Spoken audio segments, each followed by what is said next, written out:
Good evening. Let's call this meeting of the Champaign County Board Committee of the Whole to order. It is 6:30. Roll call, please. Esri, Present. Furtado, Goss, Here. Harper, Hartke, King, Marsh, Here.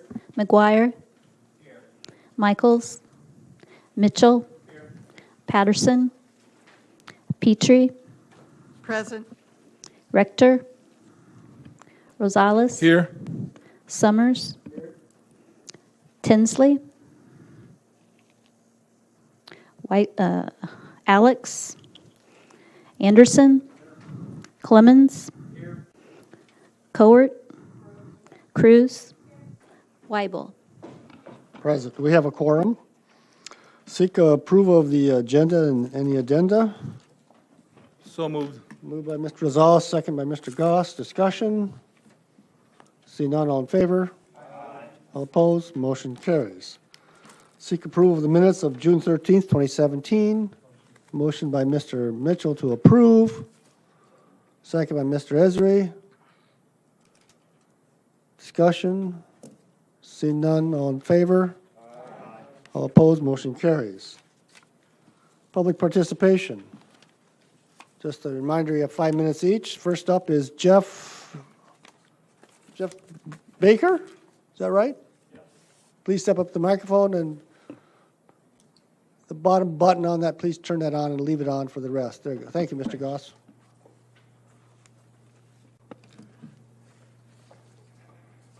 Thank you, Mr. Chairman.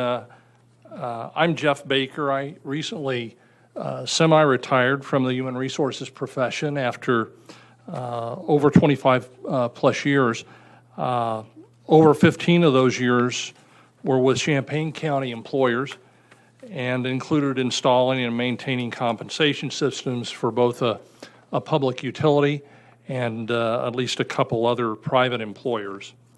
I'm pleased to continue to be a volunteer on both the Champaign Chamber's Board of Directors as well as their Political Action Committee's board. And tonight I come to you speaking on both of their behalfs. From the outset, we believe that the county executive position can combine two positions, both the board chair and county administrator, into one. And the salary can be less than what is currently earned by those two positions, $29,274 and $130,000 respectively, so that some cost savings could be achieved as well. Given the level of responsibility and personnel supervised, we believe tiering the county executive with the sheriff's wages is appropriate. I'm informed that county officials' salary tiers effective 12/1/17 are the sheriff being at the highest tier, $117,269. Then there's another tier that includes the clerk, the treasurer, and the circuit clerk at $93,781. And then there's yet a third tier, another tier, auditor, coroner, and recorder are all at $91,612. Salaries can now be set for an entire 4-year term. The budget for the administrative services, or what would be or could be the county executive's department, will be determined normally, as I understand it, in the summer or fall of 2018 for FY 2019. The county executive salary can be set now without any increase to the FY 2019 budget for the administrative services department. County executive will be the equivalent either of, would be the equivalent of the chief executive officer and chairman of the board for county government here in Champaign. As most of you are aware, I'm sure that the General Corporate Fund has a $37 million budget and $127 million of total budget expenditures in FY 2017. We believe the county executive salary should be commensurate with the responsibility that person will have.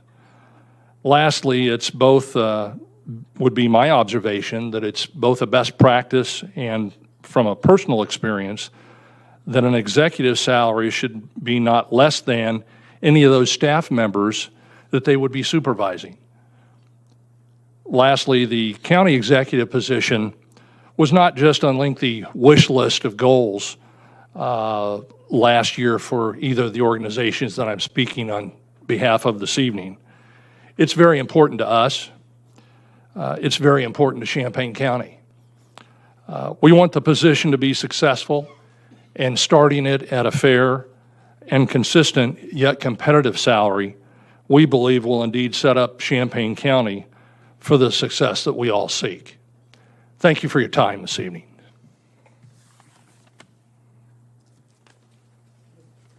Mr. Chris Murray.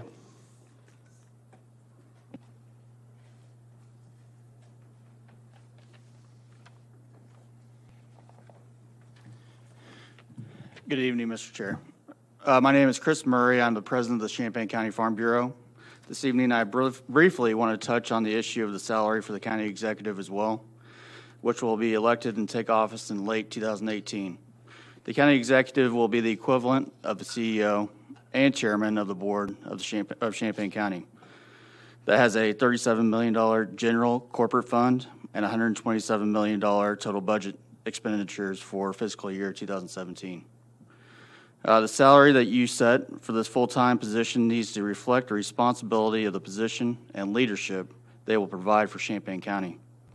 The county executive combines two positions as they exist today, the county administrator and the county board chair, into one position. So if you add together the county administrator's salary of $130,000 and the county board chair of $29,274, you got a grand total of $159,274. If you would set the salary of the executive at the same amount as the sheriff, which is $117,269, you will actually see a cost saving in salary for this new position of just over $42,000. That's assuming you don't provide a salary or stipend for the county board chair. But regardless, this leaves wiggle room for you to save some money. Now keep in mind that this salary will be the salary for the entire 4-year term of the executive. This allows for greater clarity for the budgeting process over the next 4 years for the administrative service department. In closing, I believe that with the roles and responsibilities of this position, a salary set at the same amount as the sheriff's is the salary level this county needs to establish for the county executive. Appreciate your time. Thank you. James Kilgore.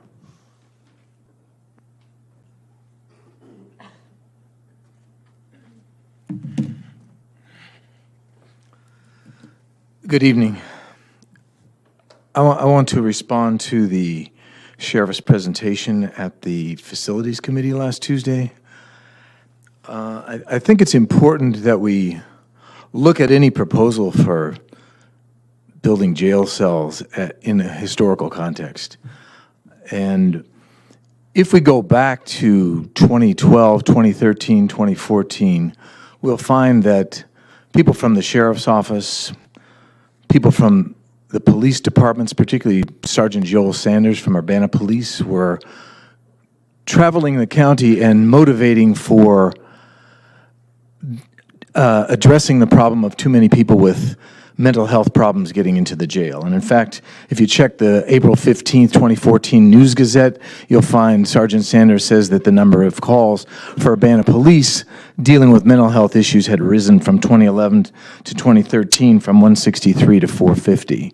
And out of those presentations came the push for building a behavioral health crisis center, because the complaint of the police and the sheriffs was that there was no place to take people other than the jail, and they didn't want to take them to the jail, that they weren't prepared or trained to deal with mental health issues in the jail, and this was the solution.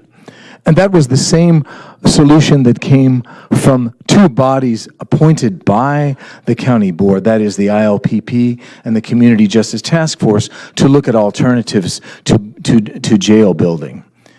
Subsequent to that, the county held an enormous meeting in this very room featuring Leon Evans, who had designed a behavioral health crisis center in San Antonio, which was a national model for success. And he said that what was necessary for Champaign County to replicate that was collaboration amongst the county, the city, the university, various bodies and stakeholders in the county. And out of that was born a committee chaired by Peter Tracy, then the head of the Mental Health Board, and Deputy Sheriff Alan Jones, tasked with developing a proposal to get this thing built. And this committee floundered. The Mental Health Board came forward with a proposal for a line of credit for $1.2 million for bricks and mortar for the center, but the conclusion was that there wasn't money for operating costs. So now we've shifted back to dealing with the problem of mental health by building jails. So let me go back again to 2013 when myself and other people from Build Programs Not Jails came here and repeatedly noted that in 2017, a bond was going to be retired from the public safety sales tax for $1.2 million roughly, and that was going to present the county with a moment where it could fund alternatives, where it could fund programs, not jail cells. And that's the moment we are at now. And yet we come back with a proposal to build jail cells as the solution to this problem. We have, yes, the sheriff is saying that people want to come to jail, that they're begging to come into jail. Why? Because we have no mental health facility, we have no substance abuse facility, we've closed the homeless shelter, and now we're going back to solving the problems of poverty and inequality by locking people up. This is the moment for the county board to do something different with that $1.2 million besides build jail cells. So I hope you'll think very carefully, because if the county takes out a 20-year bond, that's 20 years of dedication to mass incarceration, the same path that the county has been following, which has proven to be a disaster for people with mental health, and it has proven to be a disaster for the black community in this community, which is disproportionately incarcerated. So I hope you'll think very carefully about this whole historical process. Think about what's been recommended by the sheriff and policing bodies earlier, by the bodies appointed by the county board to look into these things and seriously dig deep into not falling prey to repeating past mistakes. Thank you. Ms. Claudia Ledhoff.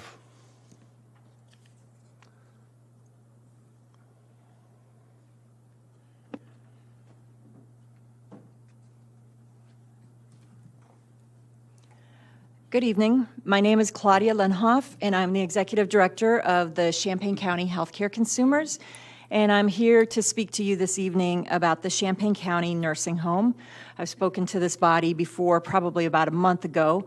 I had the privilege of serving on the committee that helped select SAK, the management firm working with our county nursing home.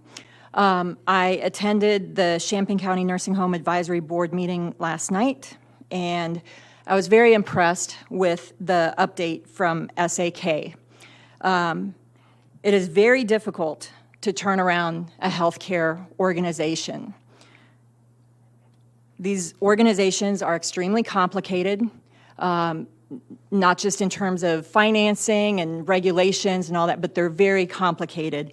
And of course, a nursing home is not only a healthcare organization, it is also a home where people live.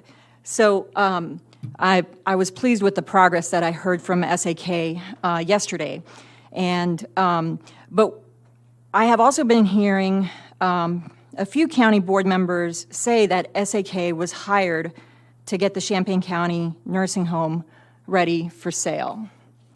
I don't believe that that is correct. I read the RFP as part of being on the committee that helped select SAK. That was not the intent of the RFP.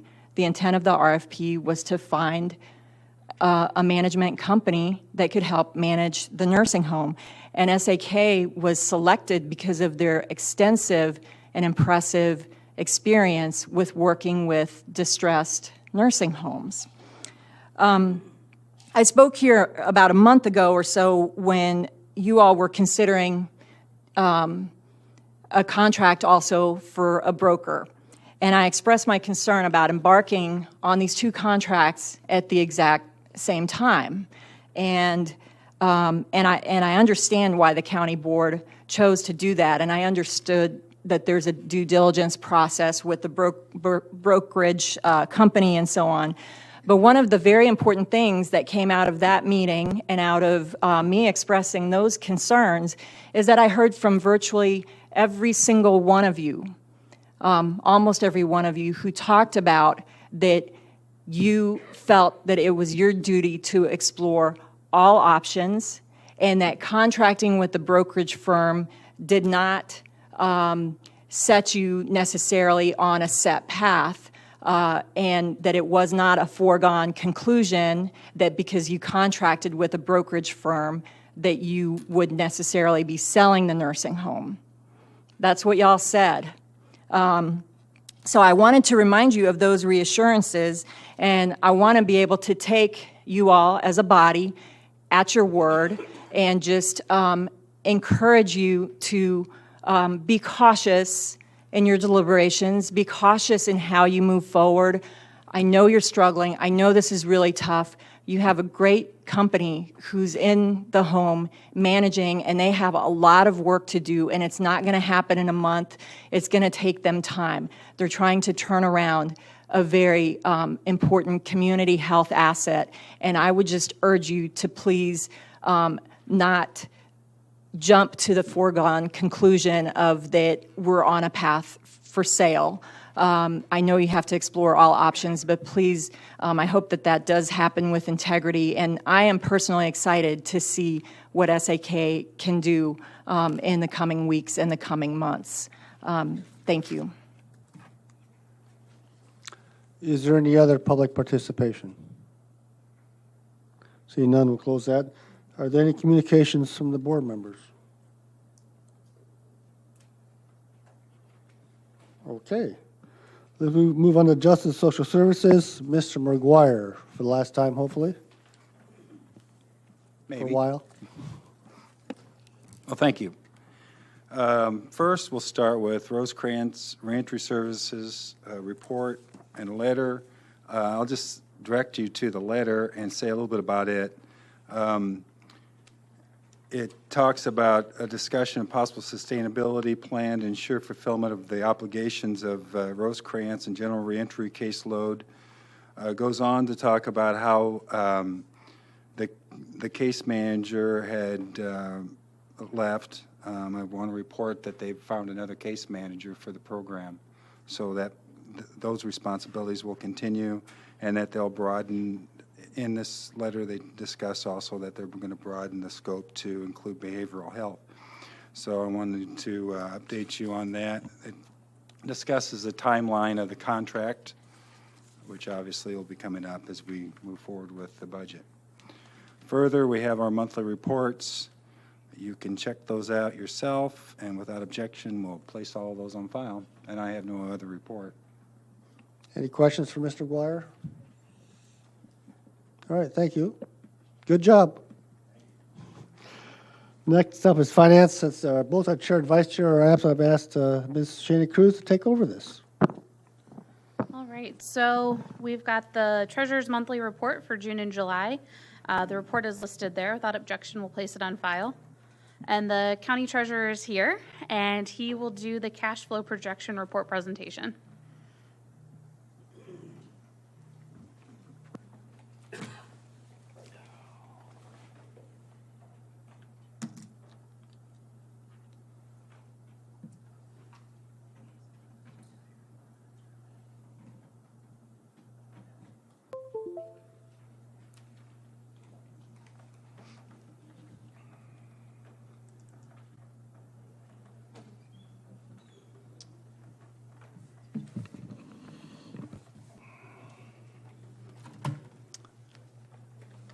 Well, I thought a lot about last month in the presentation I made last month.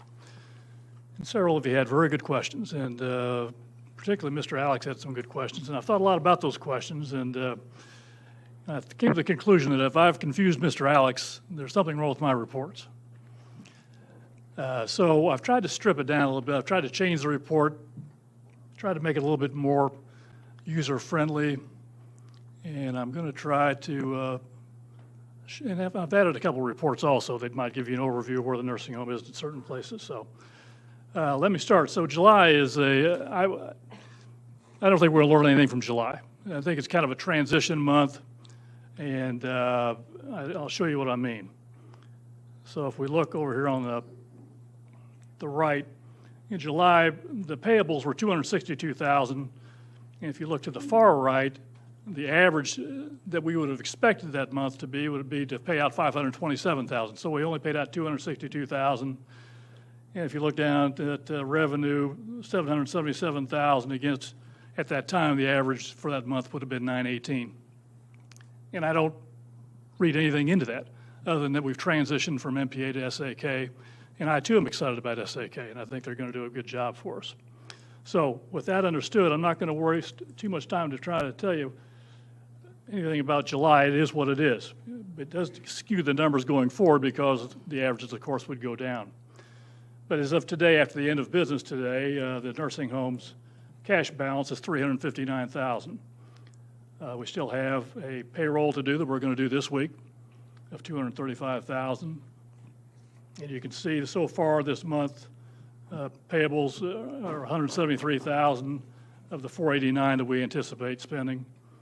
And from a revenue standpoint, we've taken in just in August, the first several days, $418,000 against the $898,000 that we expect. So anyway, so it shows at the end of August a positive balance of $287,000. But if we take away the $235,000 that has been loaned to the nursing home, the cash balance minus the loan is $52,000. That's kind of what I wanted to show you. So as you can see, I've taken out that $745,000 because I can put it in a separate report. I originally put it in there because policy historically in Champaign County has been that everybody repay their loans or anything else by the end of the year. And I don't know that we can really say that. So it can be said in a separate report and doesn't have to confuse the cash. So I hope that's helpful. I, of course, left in the $261,000 debt service that'll be paid at the end of December. Don't know if the nursing home will be in a position to pay that, but who knows? So what's wrong with leaving it there at the present time? The $355,000 figure right here represents what's left to pay to the tax anticipation warrants, and I've included a report that I haven't shown you in the past. And that's this report here. This shows that back on December 22nd of 2016, the nursing home borrowed $1,021,000, and we made 3 payments on that $1,021,000, each corresponding with a distribution of real estate money. So you can also see that our interest rate on the nursing home loan is 1.45%, and so far they've paid about $7,700 in interest, but the $355, $123.90 lines up exactly with the $355, $123.90. And when you come down to here, it shows what we still expect to receive in real estate taxes for the year. So if you take the $527 and take away the $355, it's another $170,000. So they'll be able to pay off their tax anticipation warrants and still net about $170,000, who knows, there'll be some adjustments to it, but around $170,000 in revenue going forward to the end of the year. So I'd be glad to answer any questions about that particular part of the report if you'd like. Okay, any questions? Ms. Petrie? As you look at things going ahead, how do you think handling the payroll come September, which has been discussed many times? Yeah. Well, you know how the payroll's been met in the past, and that is to make less in payables. So if the payables are $3.5 million, I think the auditor will have a better number than I've got right now. and you're only able to pay, you know, 200,000 that month or 400,000. I mean, my point last month was it's almost like making a minimum payment on your credit card. You're not going to catch up. So I don't worry about making payroll or not making payroll. We would never let the payroll not be paid. We'll do whatever it takes to make sure payroll is made. That's a moral obligation of this board, I believe, and I have no question that would happen. I think what happens is that you reduce the amount that you can actually make to the vendors. Now, I'm also concerned. Now, we've $235,000 that we've loaned so far is only $15,000 from the authority that I have that you've given the county to cover anything that comes up. 3 payroll a month, so you're going from $470,000, which is the 235 twice, to 3 payroll months of $700,000 in payroll expenses, and it could be going up slightly. So, yeah, that concerns me because we have another we have a county board meeting at the end of the month, and unless you're confident that you're going to be able to make it, I mean, there's no authority there. And I liken it to think how we do on the general fund borrowing from public safety every year. This board, we come to the board usually in March and say, we're anticipating that there's going to be a need for borrowing for the general fund between January and May when we start receiving tax money. So you have given us the authority to borrow up to $1.5 million this year from public safety. We didn't need it, didn't use it. And that precludes the need for particularly a special meeting or something like that. But I understand the I guess politics of it, where if you're asking in a general blanket statement to say, could you give us authority for X number of dollars, people think that you're in trouble that way. And that doesn't mean that at all. It means that, like this particular cash report, the only thing that I know for sure today is that $359,000. And what we're trying to do every month is take what we know today and project that into future months. So just remember, it's today. Tomorrow could be different. It will be different. So I am concerned about payroll. We've got $15,000 out of the 235, out of the 250 that could still be used. We have no other authority than that. And so when I make the statement that we would never let payroll go down, I think you're talking about a special meeting if it came up to that, unless you plan to do something by the end of the month. We may do something at the county board meeting. We decide not to at this meeting because obviously if we're closer to the date when we need the money, we'll have better information. So we purposely did not put it on the agenda. I appreciate that. Thank you. Ms. Petrie? An additional question, at the nursing home board meeting, it was reported about the new hires there. So what is that going to do for the every 2-week payroll? Well, I haven't seen the figures for this week, and we'll see those probably. I'll call the payroll department probably, what's tomorrow, Wednesday, so I'll probably call tomorrow and just see if they know what a number is. Usually they can figure it out fairly quickly. We've submitted our numbers, all of us, on Monday, but it's a long process. There's a lot of different departments. So as you can see, the average for the last 16 payrolls has been $235,000. So if it goes up a little bit, of course, the cash is going to be affected as well. But I'll be looking at that tomorrow. And it's fluctuated, 235 is the average, but it's been as high as 250, 260, been down to 218. So the 235 that we started the year with has really turned out to be pretty close to accurate. Any other questions? Let me just show you, remember that 745 we talked about earlier. And remember, this is what makes up the 745. So we have the debt service from back January of 2017, $262,000, the $226,802 for the boilers, the debt service from June 15th of this year, and the 2 loans, $50,000 and $185,000, make up the $745, $251.98. So I think that's a better way to show it than to show it in the cash and show some enormous amount at the end of it. It's probably not very fair. So General Corp, just take a look at General Corp real quick. This is where we stand as of at the end of business today. The general fund itself, $3.995 million. Their payroll, as you can see, is $835. That'll probably be pretty close to right for this week. But cash is certainly not a problem at the point. As I say, once again, anything unpaid by the nursing home at the end of the year goes off the fund balance at the end of the year and then carries into the next year, and that's where the concern is. That's why fund balance is important. That's why you've put a 12.5% fund balance goal as something we should aspire to. Any questions on that? Yeah. All right. I have one more item on the agenda. Okay. That would be resolution authorizing the cancellation of the appropriate certificate of purchase on a mobile home permanent parcel 20-032-0246. Yeah.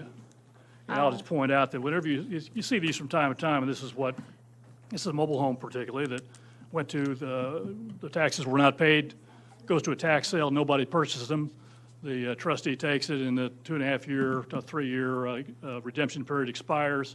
It goes to auction. And what happens when you see cancellation in these things, it means that the taxpayers decided to come back and pay the back taxes and get them back up to where they are. It's not a sale to somebody else. It's not a minimum bid to somebody else that's going to take the mobile home. It's the homeowner themselves that after this redemption period has realized that they don't want to lose the home and have come back and paid the taxes themselves. So that's a good thing. Great. Any discussion? All right. All those in favor say aye. Aye. Opposed? Motion carries. Thanks a lot. All right. Next, we have the auditor's monthly report from June and July. We will accept those. Any objections? All right. So the auditor is here to do the quarterly financial report. And much like the monthly report, I simply ask that it be accepted and placed on file, but if anyone has any questions, I'd be glad to try to answer them. Any objections? All right, we'll accept. And then Champaign County Nursing Home accounts payable update. Sure. So our monthly accounts payable update. In front of you, you have the updated information through August 10th of this month. I left the July 10th numbers. Remember at your study session on July 25th, I updated you. I left this so we would have a monthly comparison so you can go back to previous committee meetings and have numbers to go against. So as of August 10th, the home owes a total of $3,495,313.58 to its vendors. And that's an increase of $352,346 since July 10th. And that touches on what the treasurer mentioned, where in order to conserve cash for payroll, the home has slowed in paying various vendors so that we do build up that balance.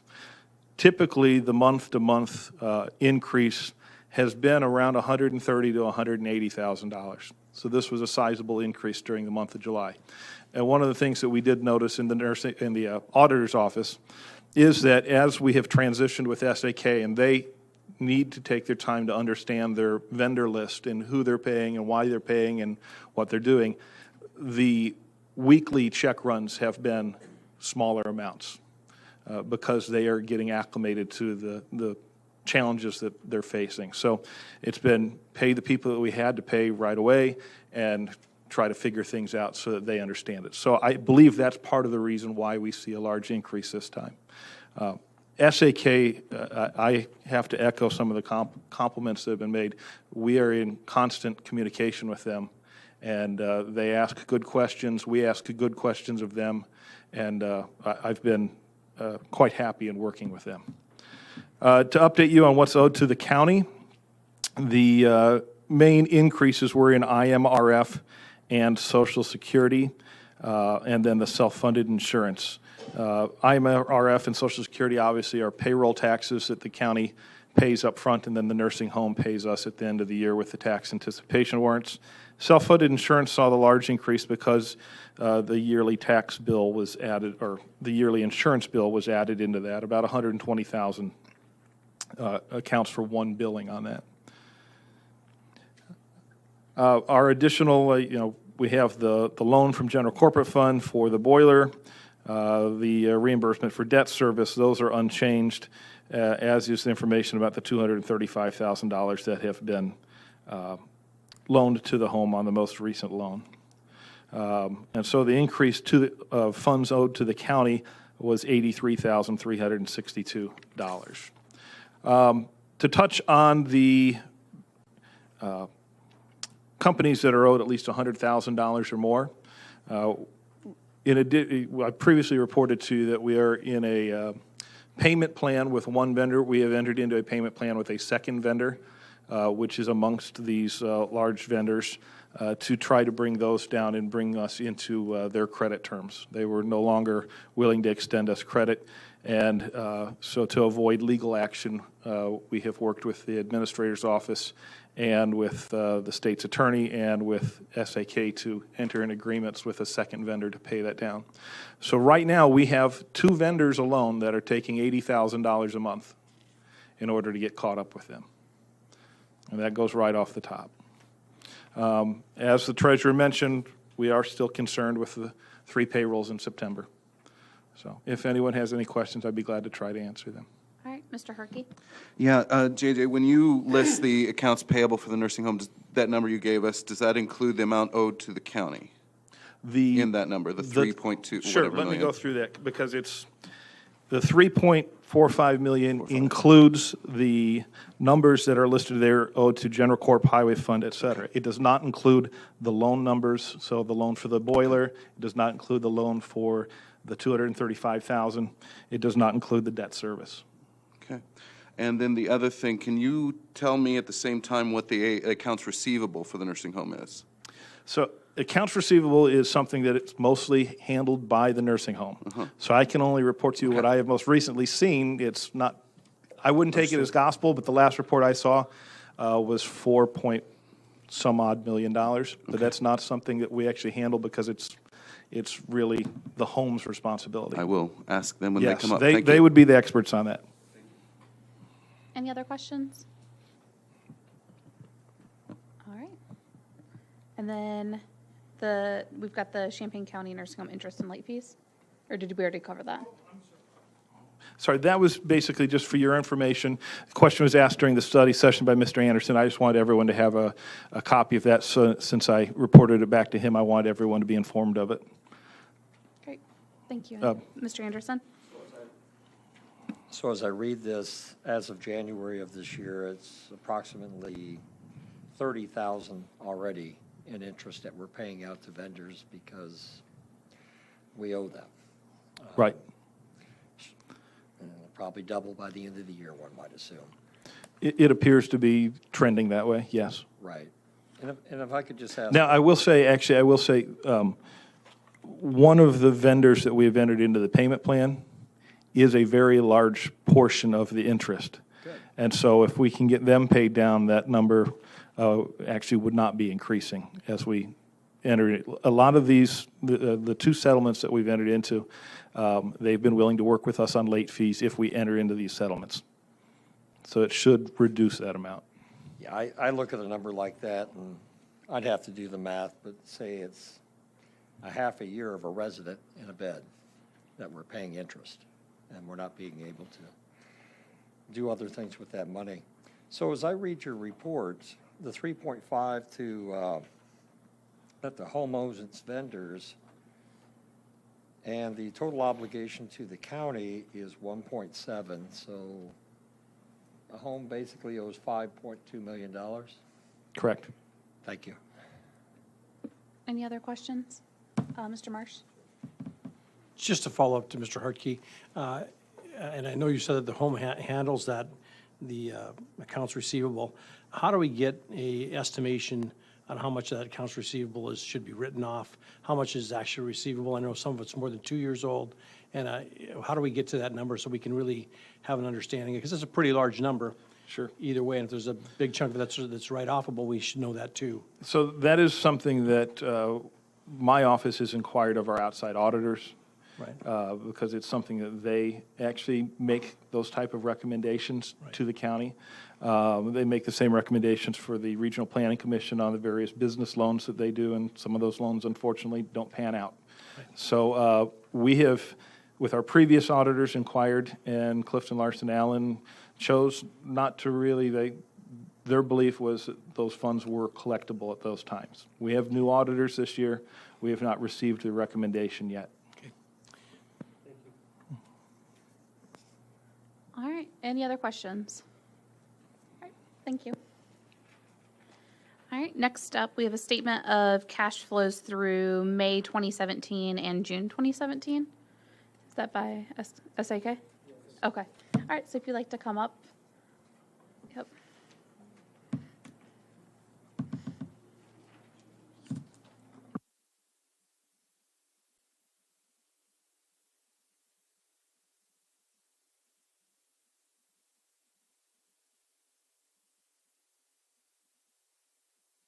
Oh, thank you. Okay, thank you. Sure, 3 is fine. Thanks. Everything we do is a team effort. Okay. Like that? Okay, perfect. Everything we do is a team effort. So, first of all, don't shoot the messenger. I'm listening to these numbers, and believe me, it's scary. But there's a lot of really, really good things going on. And between the 3 of us here, I'm Suzanne Koenig, Susie Koenig. Joyce Caillou. My name's Tom Danker. And we all have different skill sets, and we have a team of people as well. But what I want to do is, I don't know how many of you got to see this segment last night on Fox News. I'm not sure. Do you mind if I play what, okay?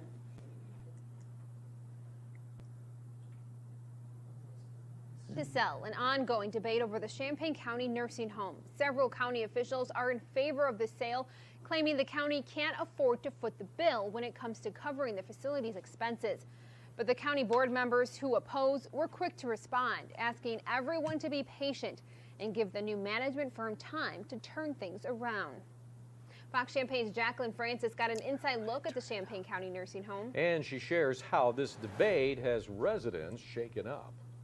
The fate of the county nursing home will have a big impact on the community. And as the back and forth continues, those who depend on the nursing home the most watch nervously. For 81-year-old Nancy Miller, this is home, a place where the care is kind, her needs are met, and friends are just around the corner. We eat together. Doris Edwards and I sing together. But it's what's said outside these walls that brings Miller to tears.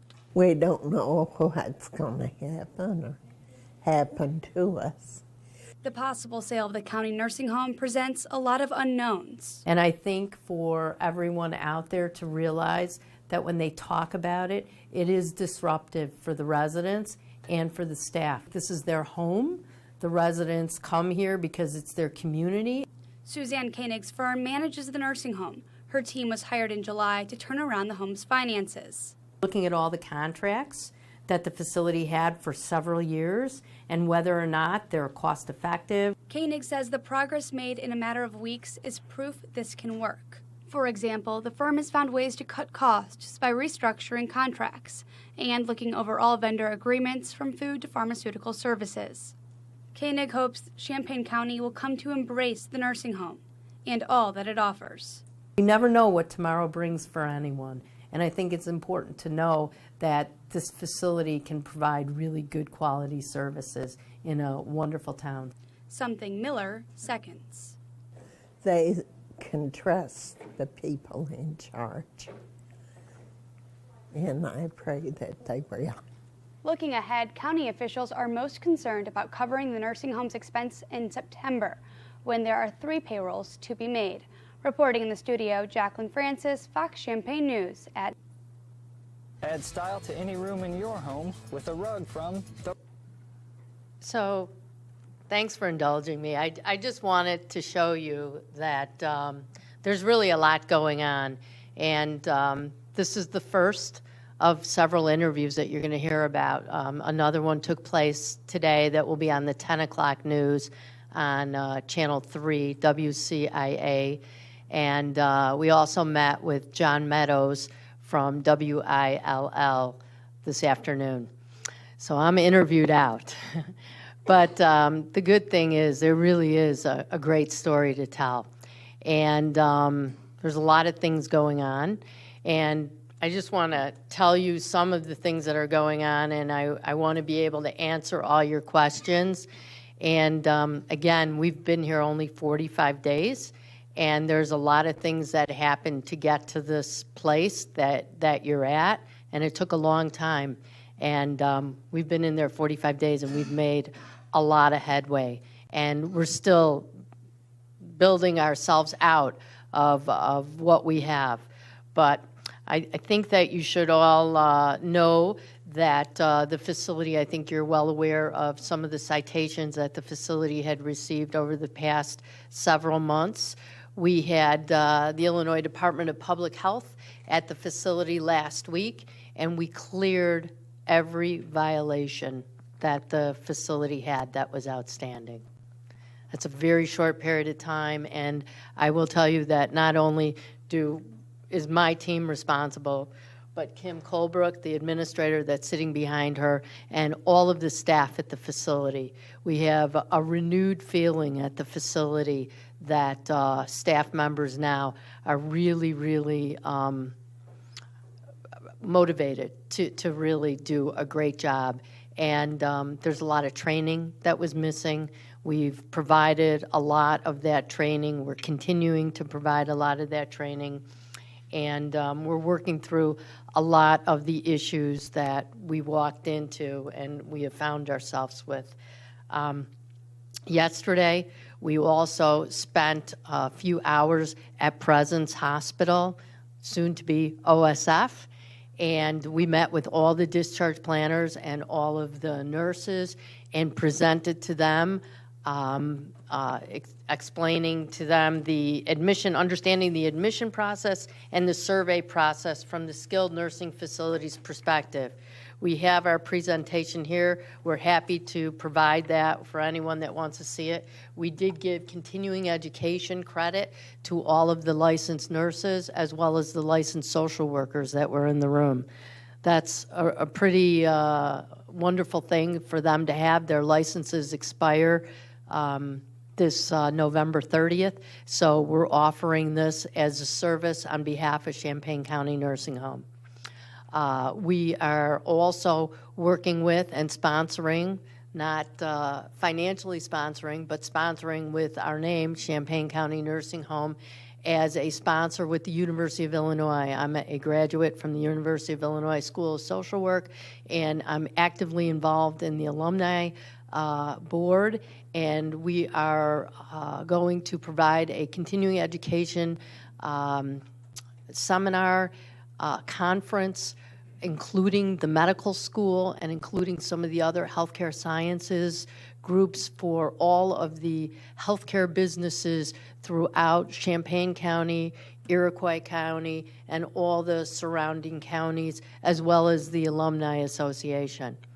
So we've done a lot of marketing that really has not been done at this facility, I'd say, for the last few years.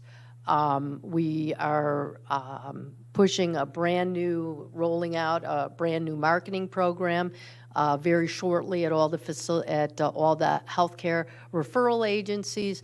But we have already started and hit the ground running because we knew how important it was to show how committed we were to the facility and to improve the care, always improving the care while also improving the facility financially. I know that you received a packet, a large packet, and I'm going to have to not claim ignorance on what all of that was, but May and June were not our numbers, and the books were not properly closed. We closed the books for the previous operator for June. We closed their numbers. So the close that you have here, we did, and we provided a summary sheet. If you want to go over it, it pretty much summarizes what has occurred during that time.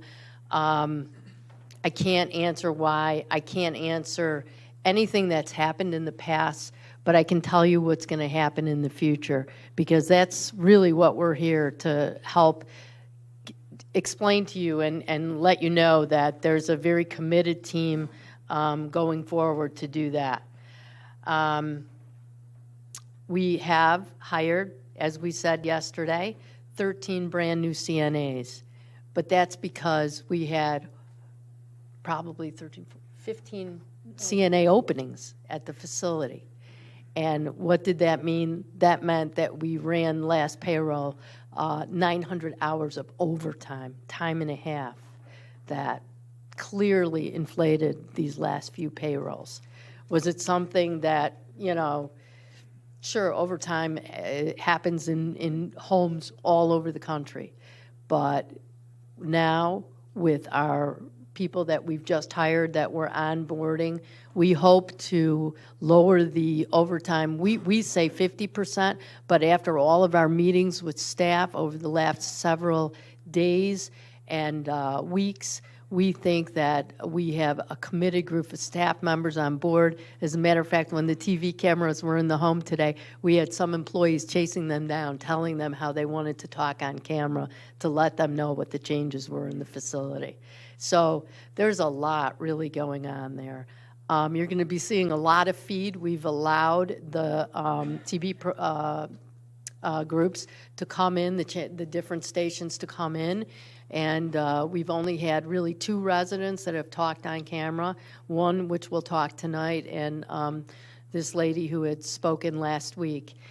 And I think everyone feels that the facility provides very good care now. And I think that we're always here to try to improve it. I think for us and for the residents, a lot of the chatter and a lot of the stuff, and I realize this is a public company and out in the public, county-owned, but it is a disruption to the residents who live there. It is their home. And I just ask that you take that into consideration when you talk publicly and a lot of the things that are said. And I know a lot of things have to be said, but the residents do listen to this. They do you know, it's very unsettling for them. It's also been very unsettling for staff. Many staff have left. We have asked staff today, we actually asked staff to go and bring back all the good staff, the staff that care, the staff that don't call off, and the staff that are committed to the residents. And we asked them to please, we have 3 more shifts of CNA openings. We asked them to please come back because Champaign County needs good people to take care of the people that are there. And I think what's important is that this is a community, this is a county, and these residents are all from the county, and they can come here whether they can afford to pay or not. They're very committed. We have done some changes in the past 45 days, and I'm happy to talk about them. I don't want to quantify every single one of them because there are numbers that will be able to quantify this probably maybe in the next several weeks, but I think these are rough numbers that we've been able to pull up. I think the first and foremost was the food. Whenever you have residents in a facility, the first thing that's most important is food for them. And the families as well. At every single board meeting now that we've been to, that we've heard about, we've gone through minutes, we've gone through resident council minutes, board minutes, we've gone through old surveys, and food has been an issue. And I think there were more than that. There were issues that were going on, the way the kitchen was run, that I think the county was not happy with, as well as ourselves. We work very closely with the county, and we changed vendors, and we completely changed the whole system of the way the county works when we walked in July 1st. And it was a necessary thing that had to be done. We have a new food service supervisor there, and we have taken the food costs from $9.98 per patient per day to $5.25 per patient day. That's huge. We did not change the menus. It's all for the same food. How is that possible? I don't know how the previous people quantified that and how they came to those numbers, but we're in this business and we know what food should cost. And clearly, it was not $9.98. So with that in mind, there's a lot of low-hanging fruit that we are finding.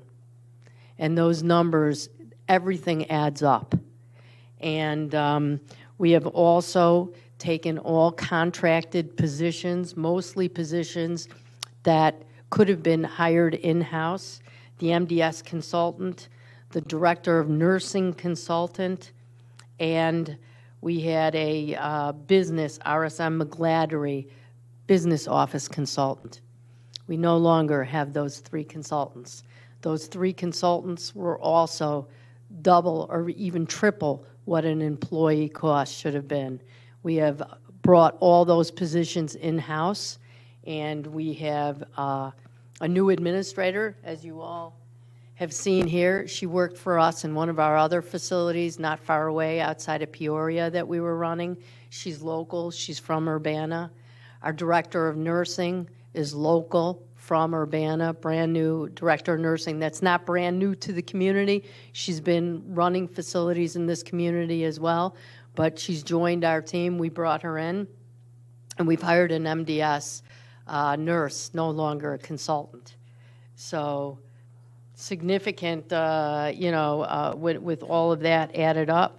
Plus, we've taken 4 administrative positions that were non-resident care positions, and we've eliminated them.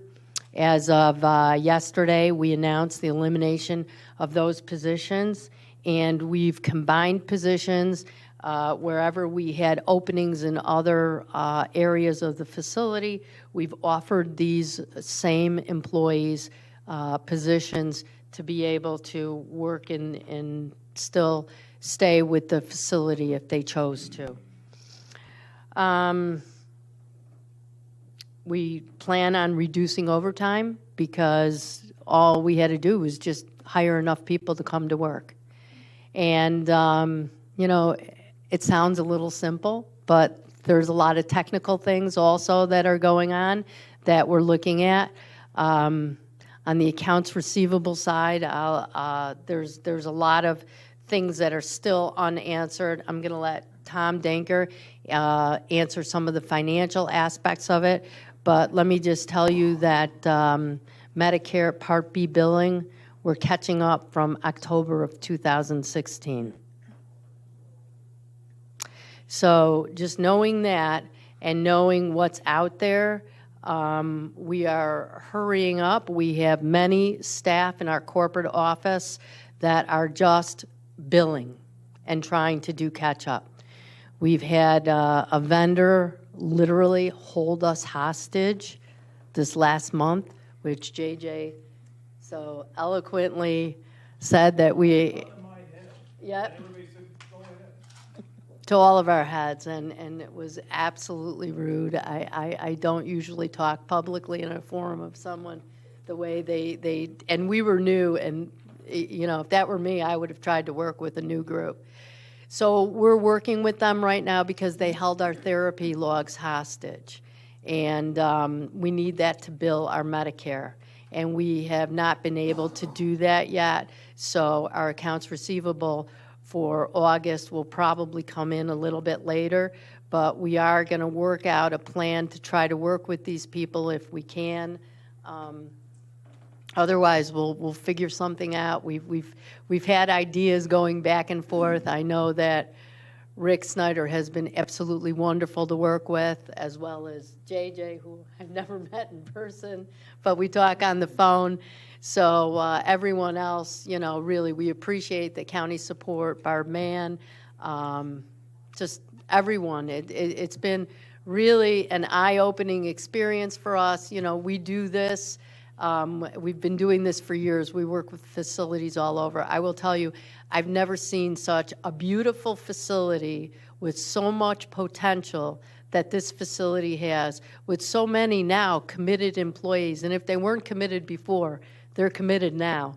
But I will tell you, there's a lot that can go on, and the beauty is that it's in a town where there's a university that will support us no matter what. I already have those relationships. Actually, the dean's office asked if I would meet them after this meeting tonight to go over some of the presentation that they want to do.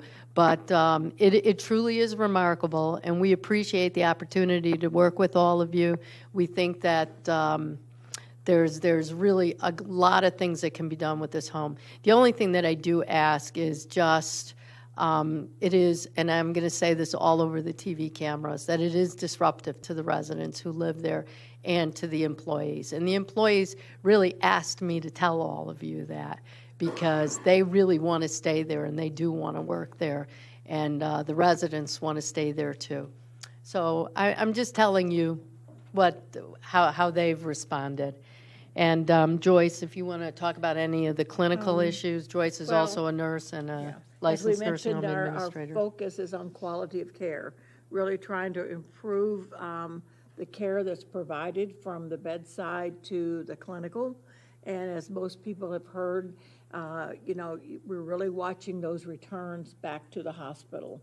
We should be able to handle whatever problem a resident will have, except for very few things, because transfer back to the hospital sometimes really causes a lot of trauma to the resident, fear, anxiety, what's going on with me. So we're working on the clinical piece, and we also are working on the restorative program. And that sounds real simple, the restorative program, but it's how we get paid through the Medicaid system. And it's what's called a case mix index. And basically, I think a lot of good care was being given, but it wasn't documented in such a way that the state was going to pay us for that. So now we're in a education program training the CNAs on how you have to document the care that you provide at the bedside, because that does make a change in how our reimbursement numbers. So just a lot of things going on, a lot of education, and we ask, anytime if you're in our facility and you see anything, a concern that you have, because sometimes staff forget that they're working in the resident's home, and they might use their cell phone when they're in the dining room. They might sort of talk over a resident, not meaning to be disrespectful, but certainly if you see anything like that or you hear that, please let us know. And I will say, last night at the nursing home meeting, a family member had raised an issue about cell phone texting in the dining room. And we had employee meetings all day today, and we discussed the concern and why that was a perfect example, and I wanted to use that as an educational moment and a learning moment. And that was at our 6 a.m. meeting and our 7 a.m. meeting, and at our 2:30 meeting today, we had some of the employees get up and talk to their fellow employees to tell them how rude it is to be having a cell phone in a facility, and that from peer pressure from now on, that if cell phones are found in the facility on employees, this was totally unsolicited by us as managers, but because of the way we're bringing everybody together as a team, that how they thought that it was important, that how could other people judge us in other meetings, and how we want so bad to make this work. They said, we're not allowing that to happen again. So to please tell that family member that they're all sorry on behalf of that one employee. It was quite remarkable to see how everyone's pulling together. Tom? So, let's see, my name's Tom Danker. I'm a CPA and how about this? Yep. No, it's fine. It's on. A CPA and a CFO, and I've been through the nursing home financial process for the last 30 years. And last night we talked in the nursing home board meeting about kind of when certain things will be ready and when we can kind of give information and so forth. And so we met with Rick today, and he has a meeting on the 28th, and so sometime that week before, we're going to provide him with whatever the best information we have. And what I'm looking for, it's probably going to take longer than 2 weeks, is actual facts and details specifically about the accounts receivable. There's $4.4 million in the accounts receivable, and I don't think all of it's collectible, contrary to how your auditor believed. But so that's that's an analysis that we're going to do. And so we have the schedule of the 4.4 million and where it resides, whether it's private or Medicaid and so forth. And we're going to go, kind of month by month, kind of unpeeling the onion to figure out exactly, what's available.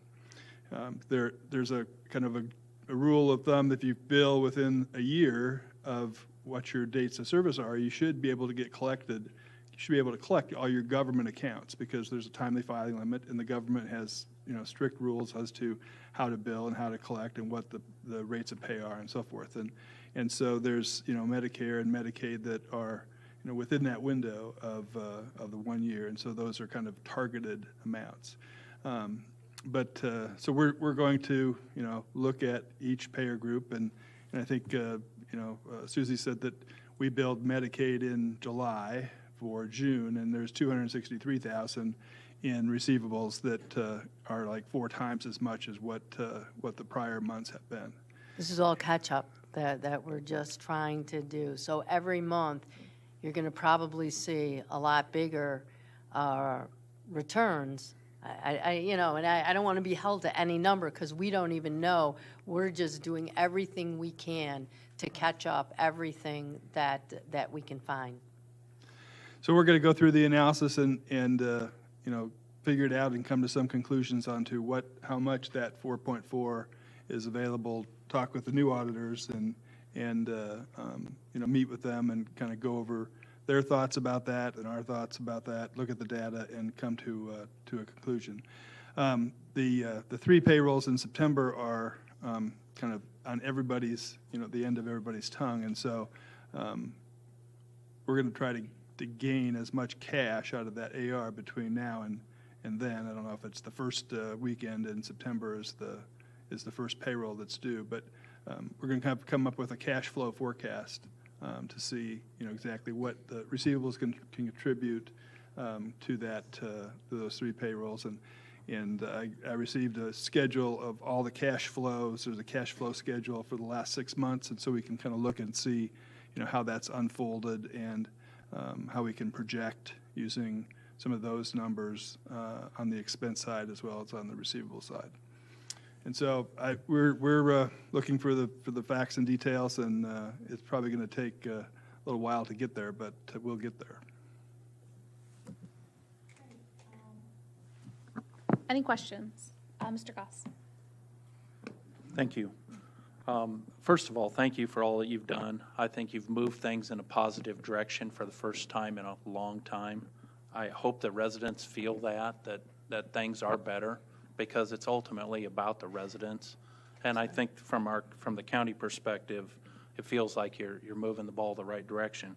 I've been asking for the accounts aging reports. I'm the person that's asked for that I've been on the board since February, and I've asked every month for something, and I finally got something I think is actually credible.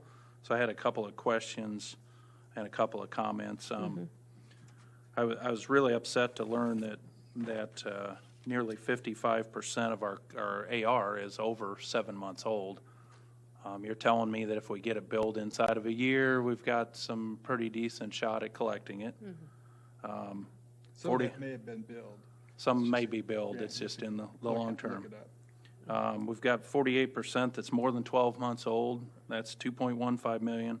1.5 million of it, though, is really concerning because it's more than 2 years old. So my question is, in your past experience, and you guys have had a lot of experience, is there any hope at collecting the majority of this AR? My opinion is that 1.5 million is already gone. It's 2 years old. We know the residents are not likely to be with us. That's why we're not collecting it. No. I don't think the state's going to come back and pay us the amount of money that they owe us for Medicaid that's 2 years old. So. There's stranger things that have happened, and I'm going to be honest with you. I think that before we can really give you a real answer, we would like to really kind of analyze some of it, because usually after that period of time, it's hard to collect. We do work with companies that specialize, that along with us, that can focus on some of that old stuff while we focus on more of the current stuff. So anything is possible. You don't lose when you bring some of these companies on because they usually get a contingency on some of it that's collected, and they're tough. Some of them are tough. We've used them with other facilities that we've brought on. So I think what we really want to do is analyze, of course, some of the private pay. If we can go after some of that, we'll do that.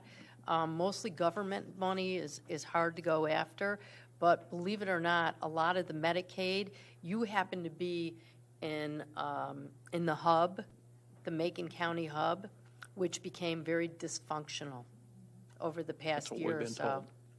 And I will tell you, it's a rationing process that the government has used by not addressing the public aid pending residents.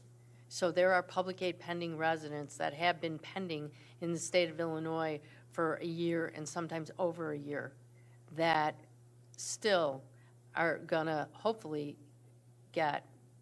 will get paid on. So it's hard to answer that. I know that some of you have reached out to some of the politicians in town over the past year or so, and I think they have tried to address some of those issues, but we do have strong contacts in the state as well. So once we really fully analyze everything, it's so soon. We've really only been in there for 45 days, and we've just hit the ground running on all fronts. So I really would feel a little bit more comfortable in a few months telling you that. Sure. Another question, and again, this is fairly early, but I think it's very pertinent in this discussion. As you've worked through the AR here over the past 45 days, are there areas where you see negligence from the past company? Because to me, the fact that we're not getting stuff billed for months and months and months is pure negligence, and something that this board's going to have to grapple with, whether it's negligence from the past company or negligence from our board by not asking the right questions. It's still negligence. So do you think you've seen that? Well, I don't know. To be honest with you, it's hard for me to say that it's negligence because I'm not sure, the definition of negligence, gross negligence, and things of that nature. I think you should probably talk to your lawyers, but I'm not so sure. There was a cast of characters that were involved in the AR. It wasn't just one group of people. So I don't know. I think that's something that we can all evaluate, or that you can evaluate. But I think the best thing to do is focus just really on trying to get this stuff collected right now, because that's what we're doing. We have as many people as we can, because some of it is sequential. And so what that means is you have to bill the latest first, and then after that goes through, then you can go and bill again. So we're just throwing things in as quick as we can, and we're hoping that we can we'll get everything on the Part B side. We think we will. That's out there. So I think that your accounts receivable, I think that you will be seeing more money hopefully coming in the next few months. But again, if Medicaid is delayed, Yeah, we know that. I mean, we've been told over and over that it's $1.1 million. It's maybe 1.2. We don't know what the real number is, but let's face it, that's the state of Illinois, and we're going to get it when we get it. Right. I'm most concerned about private pay and some other insurance issues that look like to me that we've got more than $1 million of potential charge-offs. So, right. So things flip upside down here, because we've got $5.4 million worth of bills to pay, and we only got $4.4 million best case scenario to pay those accrued bills. So, I do appreciate all the hard work. I'm encouraged to see how you've turned it around and how you're really catching all the low-hanging fruit that, We're trying to obviously, do it was that there quick. because it wasn't being taken care of before, so We're trying to do that quickly, so we're hitting all that really first. that's all I had. Thank you. Thank you. Great. Any other questions? Mr. King? Yes, I would also add, thank you all for sharing what you've shared. And my two questions, one was about the food services. I guess that $4.78 per patient, was that just a matter of you all sort of going line for line looking at the menus, or was it the vendors that were providing the food, or what comes out of that? How do you get to that type of savings, if you could share? Yeah, so we run several facilities in the state, and we have food costs just an hour down the road, and we've negotiated that with some of the vendors, and we work with food brokers, specifically a food broker that I met on the East Coast when I was operating some facilities, nonprofits in New York that I met. They're from Boston. And they negotiate costs with these food vendors. And some of them are large food vendors, and some of them are regional, small food vendors, because they want the business. A lot of people don't like working in Illinois, I'm going to be honest with you. But so basically, I don't know how that number got as high as it was. It's kind of, I choked when I saw it. I don't know why, but I know what my food costs are and what we've negotiated, and so when we came in here right away, there were a lot of issues besides just financial that we had every reason to break the contract, and we did. We really did. We worked with Barb, and we did it, legally the way we felt, and so. I think that you were just being overcharged. Okay, cool. And then my second question, I think in maybe some of the previous reports, there was the bed tax, and I guess as the occupancy has dropped. Is there any cost savings there, or anything that you all can do to reclassify beds, or things that you've seen work at other locations? Yeah, so the bed tax is calculated by the number of beds. And so the facility has a lot of beds. And it used to be that you could sell beds, in the state of Illinois, but you can't do that anymore. Over the last several years, with the certificate of need process and things, there used to be areas that were over populated, that census, but all over, unfortunately, census has gone down all over. So that is no longer an option, because I just tried doing that in the Springfield area too. We wanted to do that for a facility that we just took over. And I think that there are other options that we actually talked about today when we were meeting with Rick too, that we had some ideas of maybe trying to figure out some other niche types of care and niche type of programs, maybe that we can, we have, there's some beautiful areas in that facility, and we'll try to figure something out. Right now we're hurrying to catch the low-hanging fruit and to do all the immediate things. So on the timeline, that's a little bit further down, but collecting the money right now really quickly is high on the priority, and trying to look and renegotiate contracts. The RFPs have gone out.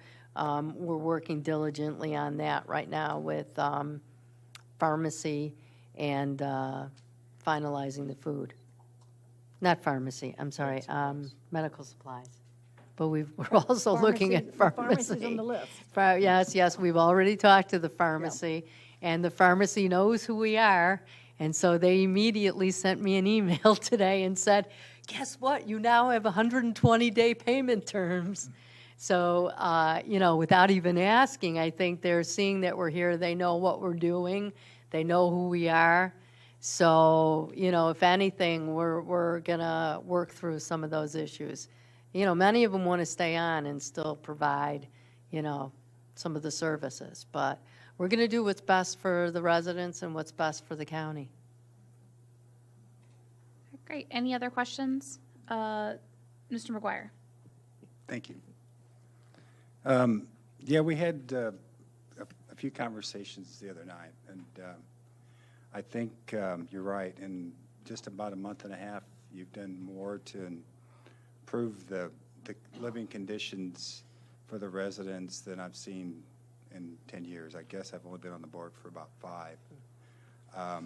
As we discussed last night, my concern is that we didn't see it as a county board. We didn't see how we might ask MPA to improve those things at the nursing home, because I don't think we could. And the important thing that we wanted to have happen is what you want to see happen. What I think all of us want to see happen is the care for the people in the nursing home improve. And I see some difficulty in that if we continue to try to do that ourselves.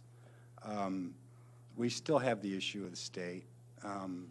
They're fighting over school funding right now. The governor doesn't want to loan money to pay the $14.5 billion in back bills, some of them including Medicaid. So there's no funding to pay Medicaid bills that might include what we would receive for Medicaid.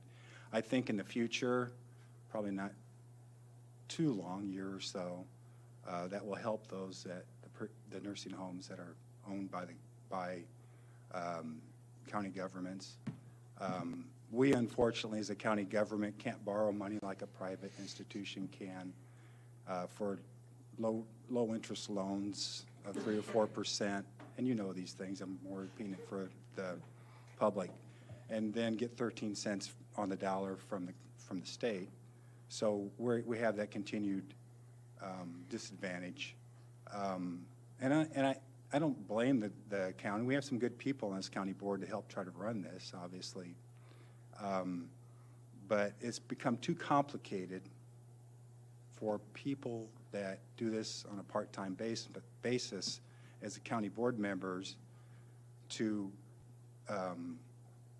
unless they have some county board or some nursing home background, and then you're forced to recuse yourself, I suppose, from helping operate or ask questions or answer questions about a nursing home. So, you know, I think when there was a lot of tax money around, or there was a lot of opportunity to raise taxes, which I wouldn't necessarily like anyway, but maybe that would work. So when we talk about whether we can continue to do this when we have other responsibilities, including some social service responsibilities that would suffer by continuing to pay these taxes, it's a difficult thing to keep wanting to do it. I mean, to be able to do that. And the question I have, though, is you say people get concerned when we talk about selling it, and I understand that. There's been a lot of discussion about that. But there are plenty of private institutions, private nursing homes that you actually run, and other people actually run, and, you know, people work for. And this one could actually improve and get back to full occupancy to 240 and improve the number of Medicaid patients, right? I mean, you are really doing some outstanding things to be able to allow that to happen, right? Could you touch on that? So I'm not exactly sure what your question is. Well, my question is, the statement is that that there's a concern that the nursing home would be sold or it would be private, and that somehow that would be negative, and that people are afraid of the nursing home. When I'm saying no, they shouldn't be afraid, because someone like you, who in a month and a half has turned around the nursing home in so many areas that we as a county board couldn't see, and this nursing home has suffered, and the people that have lived there, their service and living conditions have suffered because we weren't able to see when we needed to make sure that their AR wasn't almost 2 years old. Funding was short. the staffing was questionable, and there were issues with the way that things were happening, and we couldn't put the pressure on MPA because we didn't know that and wouldn't do that. You come in within a month and a half and you start turning it around because you have the experience, you have the connections throughout the country, as you talk about, you have the experience and knowledge, you know how to deal with the regulation from multiple levels, state, local, and federal, and you can handle it. And, you know, that's what I'm trying to say, that, you know, while it's good and we want to make sure as you move through that process to improve the nursing home and prepare it or for whatever the outcome will be, because that's left up in the air, that it's not a negative thing to sell it, that it could be improved, the services there would be improved, and the nursing home would be in better shape. Well, I mean, you can't beat yourself up for what's happened in the past because, you know, I can't sell a car. I can't, I'm not a doctor, you know, I'm not a lawyer. You have to understand, live it, and be it. And we've been doing this collectively for many, many years. And it's taken us a while to be able to come to this point in our lives where we can walk in and immediately make assessments and do things like that. So, and it's taken a lot of nursing homes and a lot of residents in that we've observed to be able to do a lot of this. So I don't think you blame yourselves because I don't think that's fair. But, you know, I don't think anything is negative. Whatever happens to the facility is obviously in the hands of the people here and, you know, the voters. But I think what is just disruptive is that it continues and continues and that the residents hear this. There are many residents that live in that facility that listen to the news every night. There's residents that read the newspaper. There's residents that are really highly educated people. Staff, believe it or not, they're very involved. They know what's going on. I think there's a certain amount of pride that this county has and this city has for this facility. You know, I'm not going to take a stand because it's not up to me. I'm here to improve the lives. My group is here to improve the lives of the residents and to improve the lives for people that live in the county to come here. I think as a county facility, there's a lot of opportunity for a lot of services that otherwise private facilities don't always get. I think as a government facility and as a not-for-profit facility that this facility has, you know, we have been approached by the university at numerous different levels that we are going to absolutely take advantage of. There are some labs that have already come to us. The lab program, I don't even remember what exactly it's called, on the marketing side, on the business side, just numerous different things. As a not-for-profit, you're able to get grants and you're able to get just numerous different things. For-profit facilities do not always have that ability.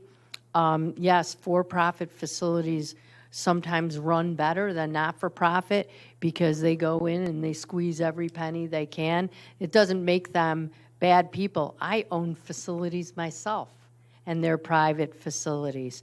But having a not-for-profit facility, there are a lot of other advantages that a for-profit facility really does not have. But neither here nor there. Again, we're not taking any side. All we're here to tell you is that the facility has great potential and the residents love it there. It's their home. Many of them are there. They have nowhere to go. They don't want to go anywhere. The employees want to stay. You never know who buys a facility, what their intentions are, what they want to do, how they want to run it, whether or not they still want to continue to even have Medicaid residents. There's just a lot of differences. It's not good, it's not bad. It's just all in how it turns out, I guess. I think to to make a comment, it's the uncertainty that really kind of frightens people, because you just don't know what's going to happen. And it could be good, could be bad. It's just uncertain. Mr. McGuire? Thank you for the follow-up. Well, that's kind of what I touched on in the last 10 years, because this has been going on for a long period of time. And I think the uncertainty, I think I was really kind of touching on was the last 10 years, that there's been a lot of uncertainty for them, and the cycle of good years and bad years, both for the county and the nursing home, have been up and down for the people that have lived there. I don't know, I guess I'm hopeful that something positive would happen for them. So anyway, I do really appreciate everything you're doing. I think you're doing a fantastic job. So Thank you. thank you. All right, any other question? Ms. Petrie? I'll add my thanks to all the stones you've turned over already. I have two questions. I'll ask them separately. I'll let you answer the first one, then I'll ask the second one. The first question, you've talked about quality of care, which is extremely important, no question about that. But I'm interested also in continuity of care. And I'd like to hear you just briefly talk about the implementation of that. You have new staff, so it isn't, I appreciate that it's not in place, but you must be thinking about it because you've made staff changes and things like that. So if you'll speak to that, and then I'll Absolutely. ask my second question. You know, when staff enjoy coming to work, they flourish. And it's in a terrible position when you get up in the morning and you have to talk yourself into coming to work. And I think this is why there's been so many call-offs there. And the staff say, you know, sometimes we come to work, we're so short-staffed, we may have double the number of residents that we have to take care of.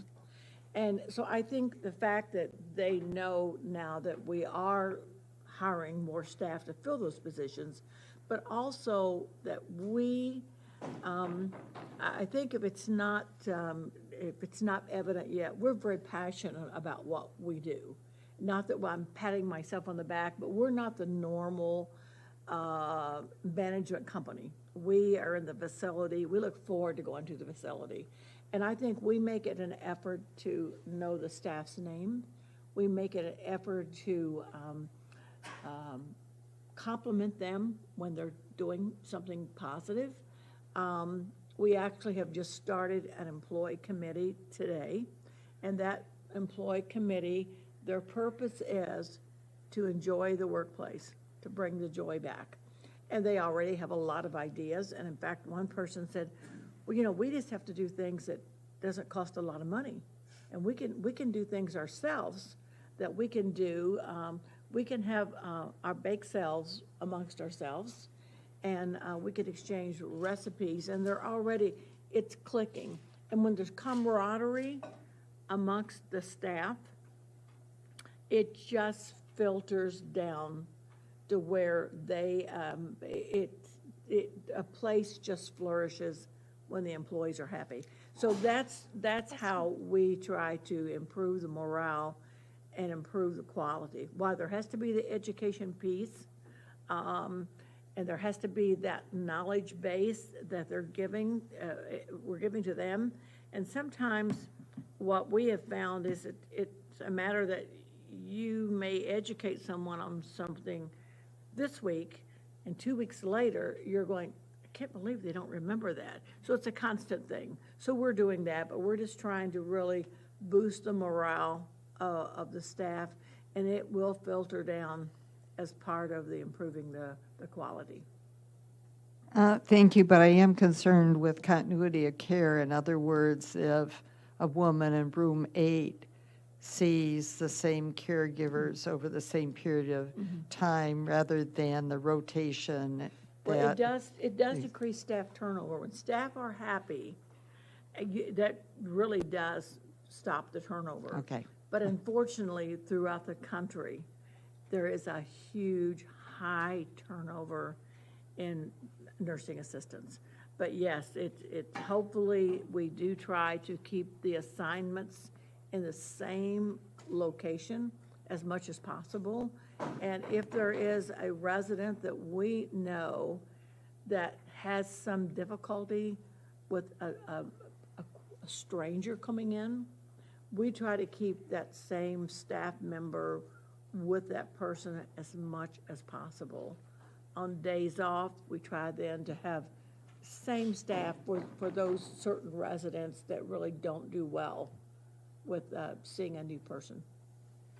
I'm sure family members really appreciate that. Now to my second question is, yes, Mr. Farney is still here. I have already posited this question to Mr. Farney, and as you all finish catching up with the bills and the aging AR, I'm very interested to run this scenario, and that is if today all of the past debt was non-existent, in theory, and we move forward with the present payer mix that's in the home, that we still were paying off the loan every year, which is now, what, $238,000 annually, and rebuilt the depreciation fund, which is non-existent, rebuilt the major maintenance budget, which is non-existent.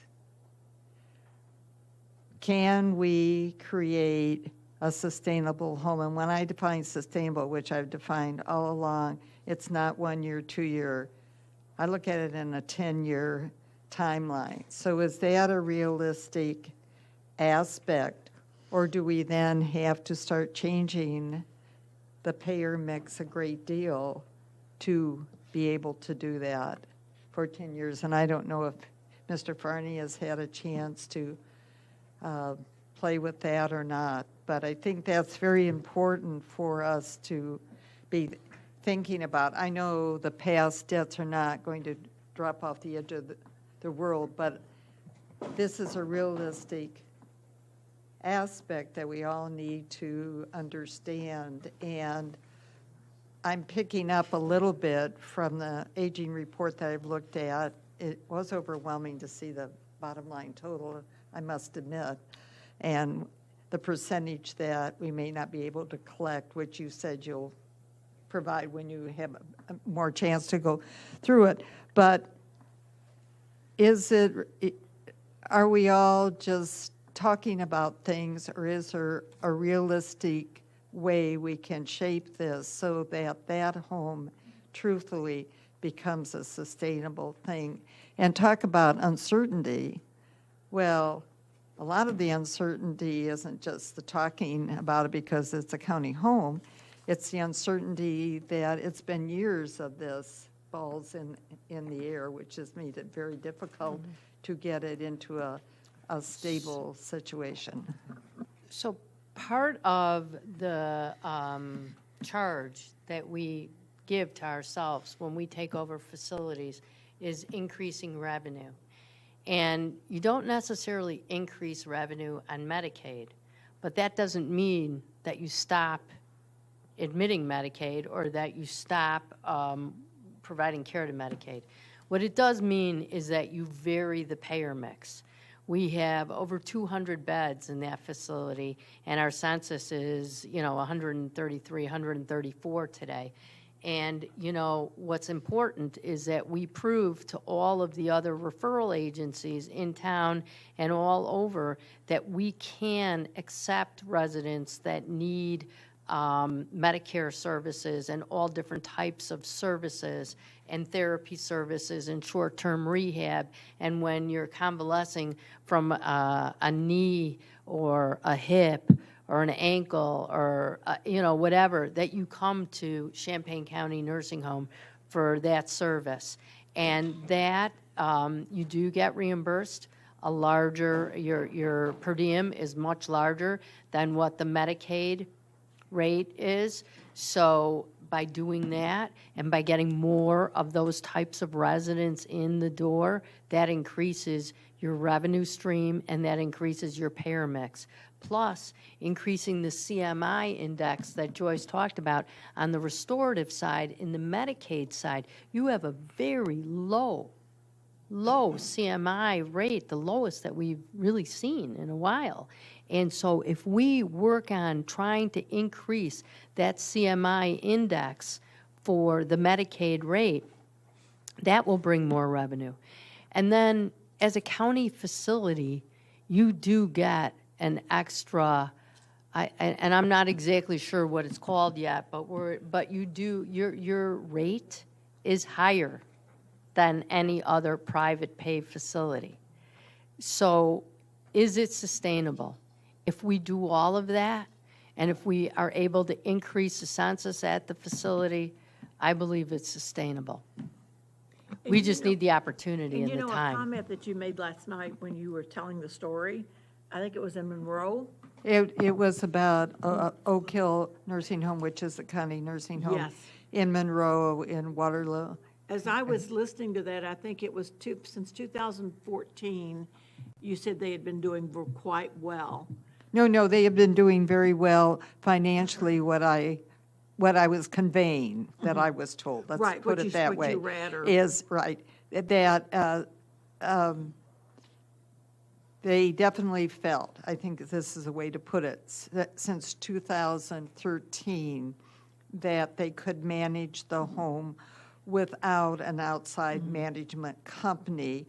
And in addition, the finances were so solid that that subsidy, like we have a subsidy from property tax, they no longer need, and they're asking that to be removed. I was just thinking as you were telling that, gosh, if we'd have got in here in 2013, where would we be now? I mean, that was just, I've thought about that since it really hit home to me when you were telling that. Well, I told that as I thought it was just a very interesting case study, and Yes, the parallelisms were not, Absolutely. except for two variables, really dead on. That brings me to just a subset of my second question, and that one of the things I learned in talking to that administrator is, of course, the importance of payer mix, which you've just conveyed, but it's also that importance that they have really a macro payer mix with a supportive living. And when they built their new facility, they purposefully reduced the number of nursing home beds.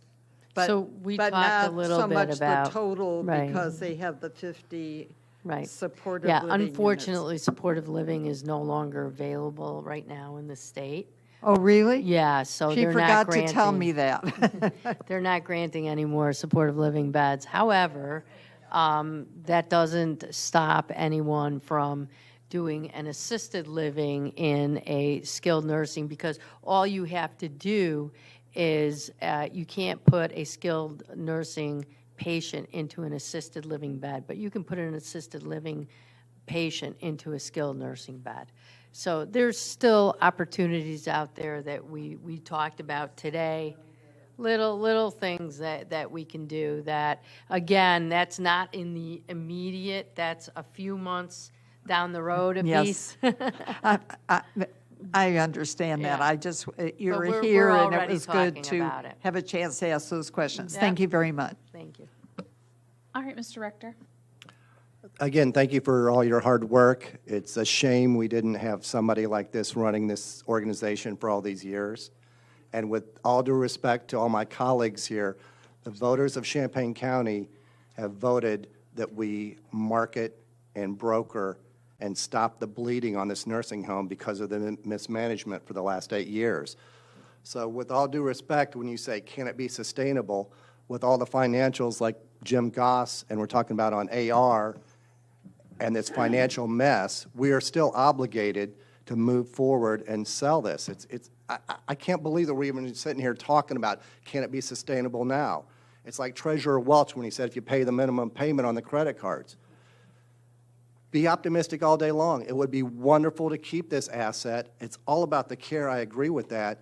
But we also need to remember, with all due respect, we hired you guys to run this now. And as far as sustainability and sale and all that, that's up to this group. Thank you. Mr. Marsh? I want to echo the thanks for the work that you've done.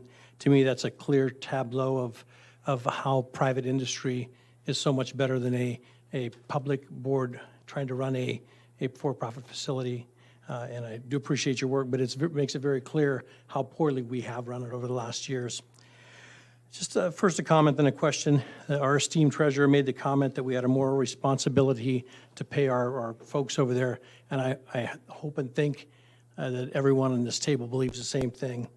In dealing with our vendors, I think there was also a comment made that we were held hostage by a vendor. I think it's very important to remember that some of these folks haven't been paid since 15, and that's far before you. But at the same time, those folks also have a moral responsibility to their companies and to their employees. So it's not different. Just because it's not firsthand, our mismanagement puts their responsibility in jeopardy. So let's please remember that in dealing with these folks. That we, and not you, but we haven't managed that correctly, and it's certainly not on you. Next, you expressed concern over both the employees' long-term vision of what's going to happen, and the residents that live there, that is their home. And I share that in a great way. I know that any time I've ever had doubt in my job, and a couple times in my life I have, it's very disconcerting and to the point where you can't sleep at night. And our residents, some of them feel that way. What's going to happen to my home? And the same thing with some of those folks. What's going to happen to me if a new company comes in? When the truth is, most folks aren't going to get rid of qualified CNAs. I mean, I think we know that that's to be true. If the good folks are there, they're going to try to keep them. When I bought my business, I kept every employee, and the ones that didn't work out weeded themselves out. With that, and understanding lastly that you can't take sides, and you shouldn't take sides, I think that it was true that that's our responsibility to figure this out. Knowing you can't take sides, why can't you respond to a resident or an employee and say, hey, both public and private facilities in this country are run very well and are very good to their people and are very good to your residents. So let's not worry about that. Why can't you express something like that to these folks? Because it is true. Okay. Yeah, no, we have. Obviously we're working with them, but, this is what they've, we're only telling you what is coming from them. And so, again, we are creating stability there. That's part of what we want to do. And based on your own experience in running homes, I'm happy to hear that you do.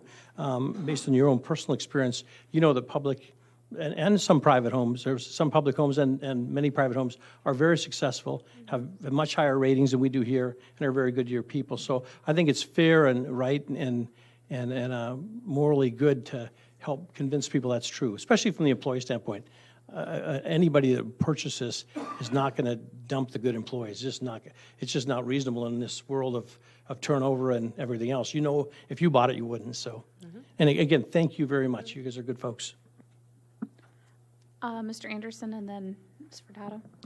Thank you. Just to follow up on Mr. Rector and Brooks's comments, Ms. Petrie had set up a framework for a response from SKA describing if there were no bills and everything was even, could it be sustainable with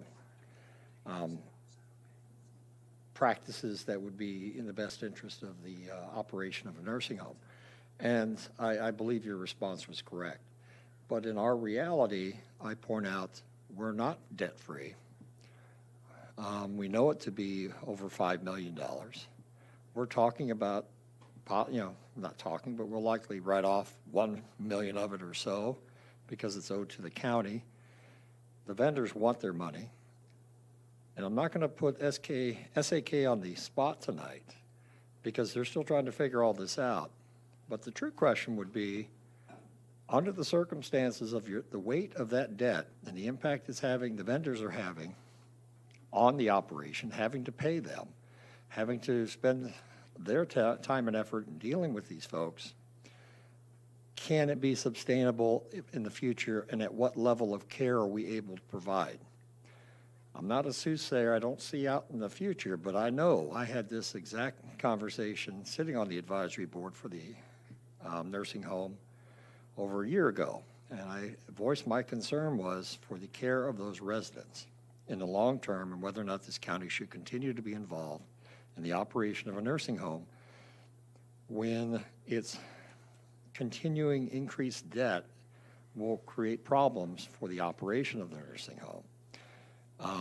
And when we hear about things being held hostage, there are other instances that have occurred in the past.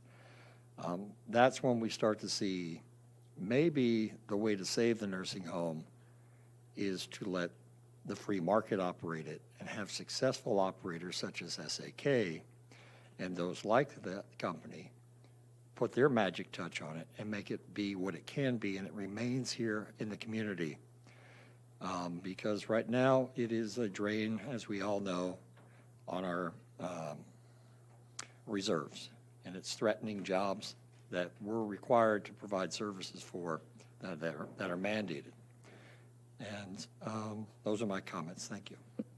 Okay, thank you, Ms. Furtado. I also just have some comments. First of all, thank you so much for your sort of pragmatic and energetic optimism. I really, really appreciate that. And also for the reminder of how important it is that no matter what our positions are, as we navigate a really difficult situation, to always foreground our commitment to patient care and to our constituents who work in the home. I think that's an important reminder. And no matter whenever we comment in the public, all of us as elected officials in this room and those outside of this room should always remember that we're talking about people's homes and how incredibly important that is. And I really appreciate the reminder for that. I do want to, I don't think we're going to solve the debate upon, public versus private facilities here. I do want to point out that there's lots of private facilities that have lots of problems, and often those problems are cloaked underneath that very privateness.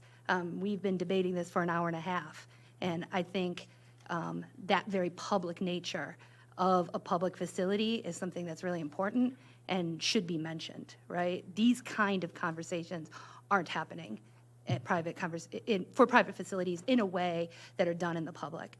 Another thing I wanted to mention is I want to say that I think Patsy's question was wholly appropriate, because if we are going to be having a conversation about if we should sell it or if we should not, and let's be clear, that's what the ballot asked. The ballot said that we're now authorized, it in no way mandated, right? And I've talked to constituents who've said, oh, I voted that you would have the option. I didn't vote for you to sell. And that's a really different conversation, right? So people voted to give us the option to sell. It is our body's responsibility to make that decision, and we need to have your expertise on, is this a long-term viable public facility? And so I think that's an essential question, and was really well asked. All right, any other questions or comments? All right, thank you so much. Thank you. Thank you. All right, so moving on to agenda item D1, budget amendments and transfers. Can I have may I have a motion for budget transfer 17-0003? That would be for Fund Department 80, General Corporate, total amount 22,000, reason transfer of funds for personnel to professional services for Apex project digitizing 7,730 property record cards. So moved. All right, Mr. Rosales, seconds, or moves. Is there a second? Second. Mr. King. In discussion, Mr. Esri. Just going to say, Paula Bates is here if we have questions on this. Great, yes. I don't know if she wants to say anything. That's up to her. But Okay.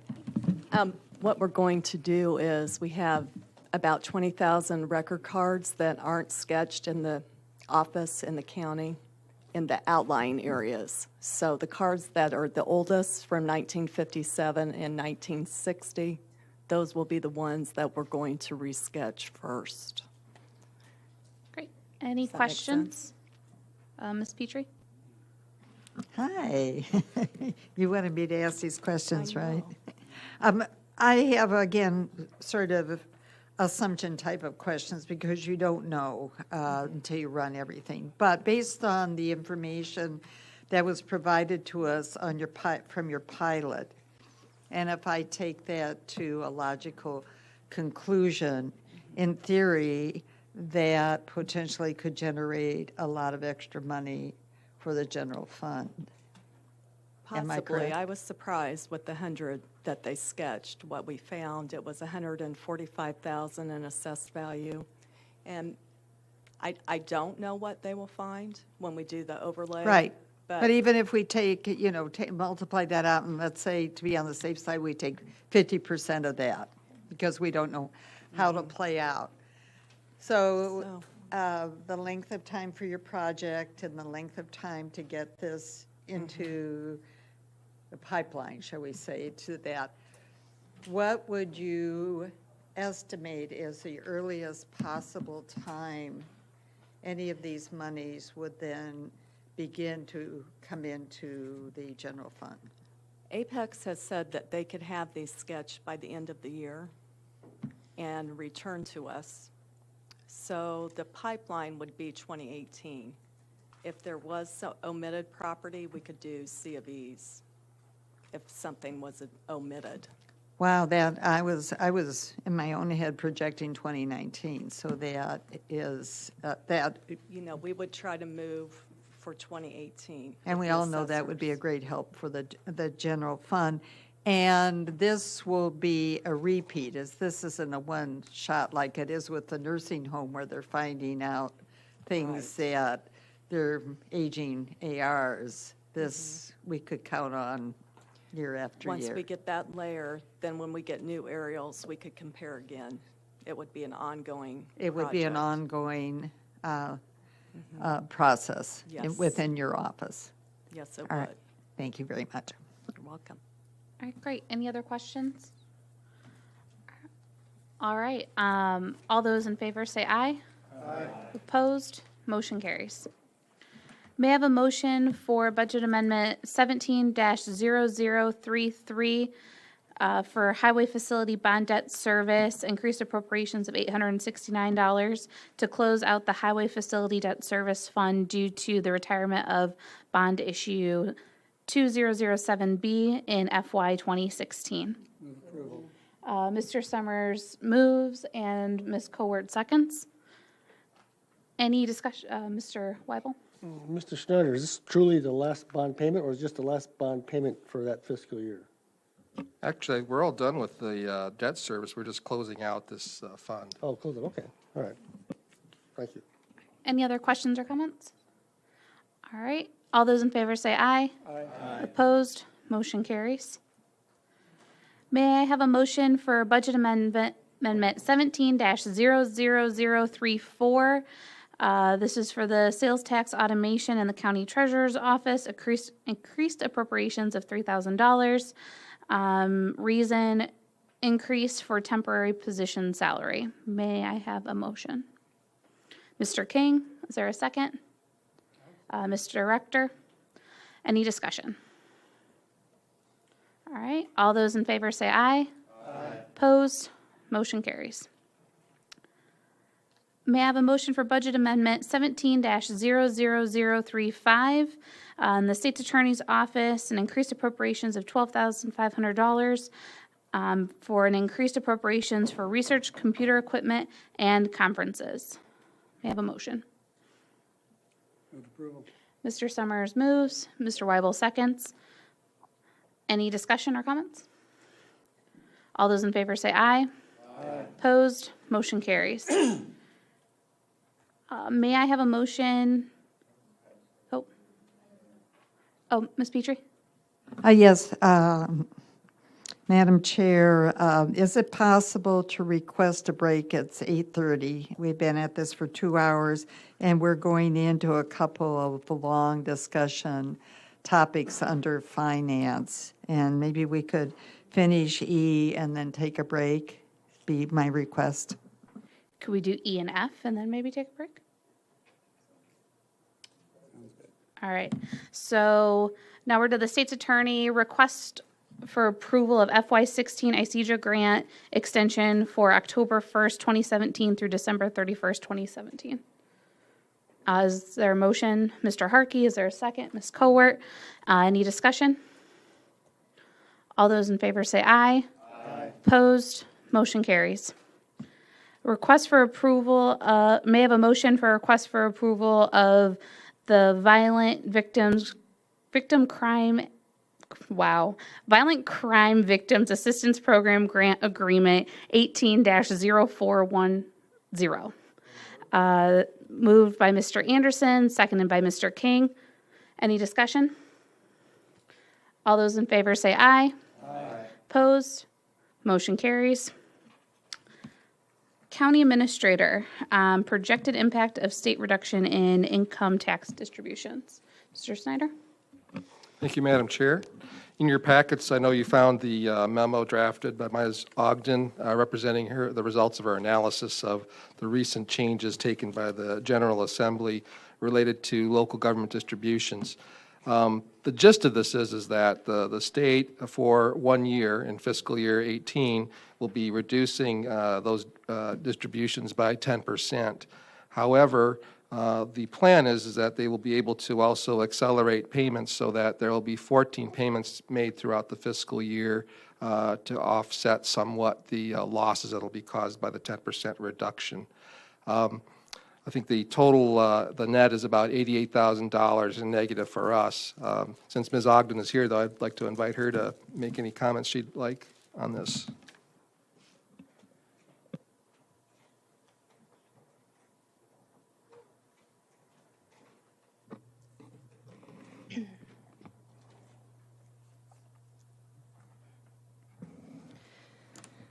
As Mr. Snyder said, the state's accelerated payments will result in an additional payment to the county in our fiscal year 2017.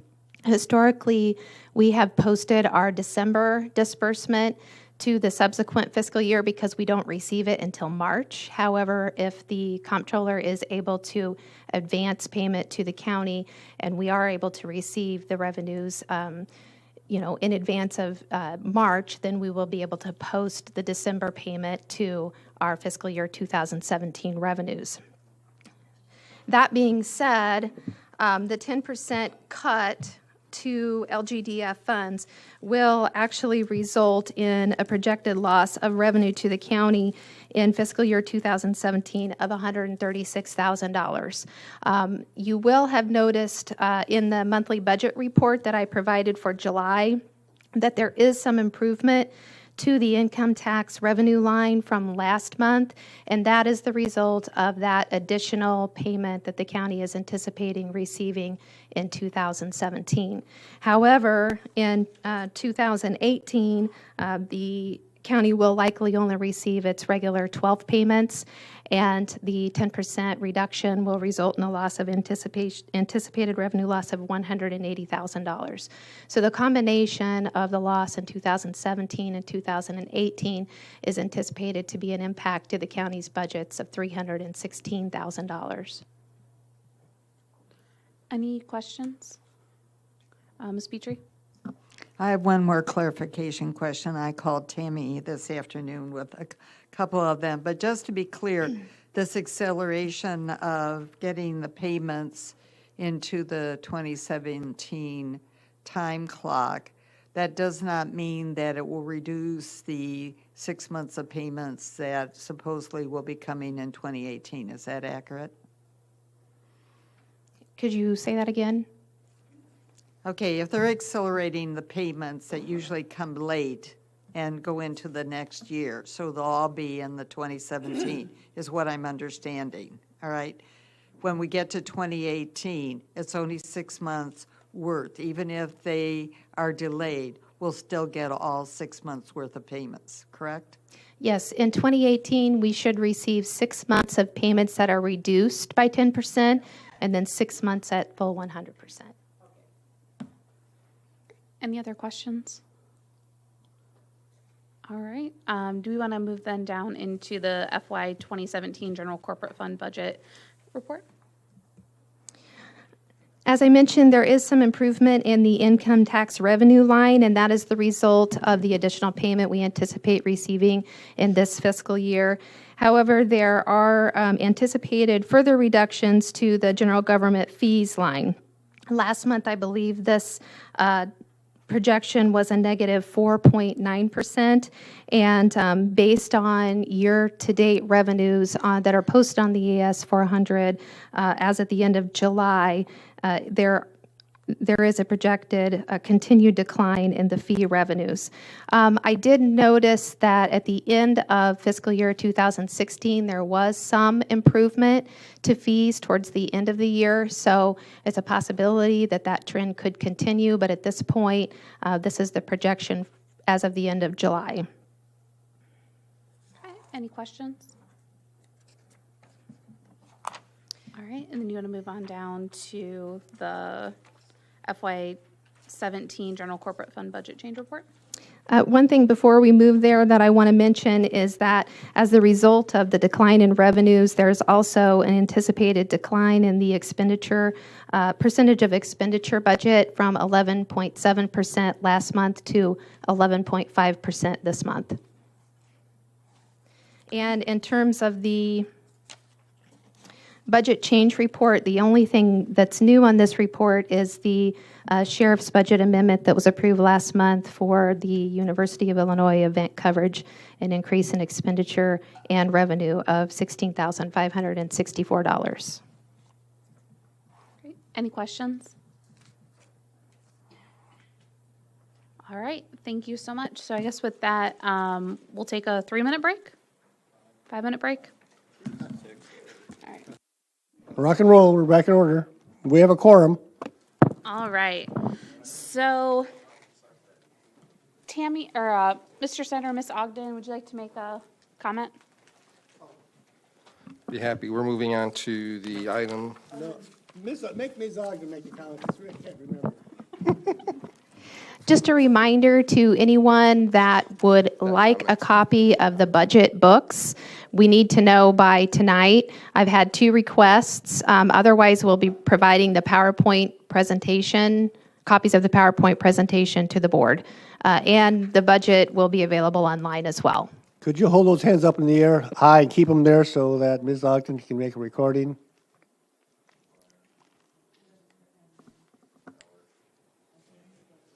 Mr. King, you can put it higher than that. Come on.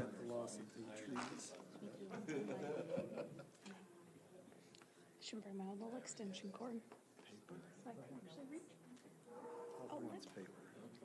Mr. Patterson's Thank also you. included, so, okay. All right, so moving on to other business. First up is G1, salaries for the sheriff, county clerk, and treasurer for the terms beginning in December of 2018. Is there a motion? Okay, is there a second? All right. Could you clarify the motion, Ms. Cruz? I assume it's the recommendation at the end of the discussion? Sure. Or the other option is to nullify that, or ask to withdraw that motion, have Mr. Schneider discuss it first. Oh, yes. We will. Is there any objection to that? We go back to have Mr. Schneider discuss it first and then ask for a motion? Yep. There's none. Go ahead. Thank you, Madam Chair. We have several offices that will be elected in 2018. We have the sheriff, the treasurer, and the county clerk. The normal practice, or under state statute, the board is required to set the salaries of these at least 180 days prior to the commencement of the term. So we're out quite a bit, so we're ahead of the game here. I've looked through the history of salary increases in Champaign County for elected officials, and it's one of the interesting things I looked at is, first of all, we tend to use a lot of the market county comparables to decide these levels. The period going back to 1986 forward to today, over that period, the compound average growth in the salary levels was about 4%. It was pretty healthy. However, when you go and look at the period from FY 2010 forward, that number drops to about 1.5%. And it's a little bit below what inflation did, around 1.6% compound annual growth over that period. So For the last 7 or 8 years, they haven't really kept up with inflation at all. I know that also there's been discussions in the past about trying to get alignment between 2 different groups of elected officials that are here. Those are outlined in the memo, keeping the auditor, coroner, and recorder salaries at a level, and then they were about 96% of the second group of officials that were deemed to have, slightly greater responsibilities that would merit slightly more pay. So what I did was we gathered information on the market counties here, and if you look on page 67 of your packets, there's also actually a handout here in your yellow packet with a color version of the chart that's shown on that page, so it might be a little bit easier to read. You can see that our market counties are Peoria County, McLean, Sangamon, and Rock Island, all rural counties that have a population center somewhat similar to Champaign-Urbana. The salaries for our elected officials in general, I've mapped all 7 listed here. You can see that 4 of the 7 listed here are at the very bottom of the ranges. On the chart, those vertical arrows show you the top and bottom ends of the actual salary reported. And the blue dots that are connected by the dotted line is actually where Champaign County officials are located. So the circuit clerk, the auditor, coroner, and recorder are all at the bottom of the ranges. The treasurer and the county clerk are closer to the middle of the range, but that orange line actually represents the actual average salary. So you can see they're still below the average. The only person that's slightly above the average is the sheriff, which at the end of this term is going to be at a salary of $117,269. So in general, our elected officials are being paid less than our market competitors, I would say. So with that, I've made a recommendation here. Let me walk through it. If we were to look at these 3 offices and keep their salaries at their current level or at the end of the term level for 2 years, the first 2 years of the term, and then consider 2% increases in years 3 and 4, that would restore the relationship for most of the offices that had been previously intended by the county board. The only one that would be slightly off would be the circuit clerk, but a future board could make a determination whether to make a different adjustment for that salary. So my recommendation is that we freeze for 2 years and then implement 2% increases for the second 2 years of the term. I'll be happy to answer any questions at this point. So at this point, is there a motion? Is anyone? Oh, Mr. McGuire? Thank you. I make the motion that we follow the county administrator's recommendation of 0022 for the elected officials. Thank you. Is there a second? All right, Ms. Cowart, seconds. Discussion. Mr. King? Just so I'm clear, your recommendation is to freeze for the sheriff, the treasurer, and the county clerk, just for the first 2 years, and then with 2% from there. Just So the full motion would be the first one, right? The motion to set the salary of the Champaign County clerk and Champaign County treasurer at $93,781 with 2% increases scheduled December 1st, 2020 and December 1st, 2021 for the term beginning in December 1, 2018 through November 30th, 2022? Yes. Okay. So that is the motion that is on the floor. Any discussion? Ms. Petrie? One comment just for the public record and 2 questions. I say this every time we do these comparables. I realize it's tough because nothing is apples to apples, but it's always bothered me that we look at other markets and we say they're similar to our markets, and about the only thing we can say they're similar to us is population size and maybe rural to urban mix. But after that, we have no idea how their budgets are run, any of those things, and we never do any of those comparisons. So the chart that you've done, which is a very nice chart, just tells us that, okay, so it's above or below what the others are doing, but it really doesn't tell us if it's an honest-to-goodness comparison. So that's always bothered me. Okay, I have two questions. One on page 65, the bottom one, longevity, as part of the criteria for the salary. And two of these that are coming up for consideration are positions that will have new people in them. So how do we, what is your thinking that if longevity is part of the criteria, but yet you are recommending the same salary for both the sheriff and the treasurer? I'm recommending that we don't increase the salary any further at this point. Once they get further into the office, once they've been in the office for 2 years, I think that there's a justification based on longevity to do that. But I wouldn't retract the salary below where it is now, particularly because of the relationship with the market comparables. Okay. Which I know you don't agree with, so. So it's all right. That's why we have a conversation. Well, there's not logic in your argument back to me because one of these is somebody who is in the position and staying, and then two of them are new. So there is that fallacy in the argument. Okay, and then on page 68, paragraph 2, does anybody have any idea how this compensation error occurred? My understanding is that when this was originally debated by the board, the information presented was correct, but there was an error in the final resolution. So it resulted in the increase being applied twice instead of just once. Okay, thank you very much. All right, any other questions, Mr. Herkey? Yeah, Madam Chair, I would like to offer an amendment to the proposal on the floor to make it 0 across the board for all 4 years.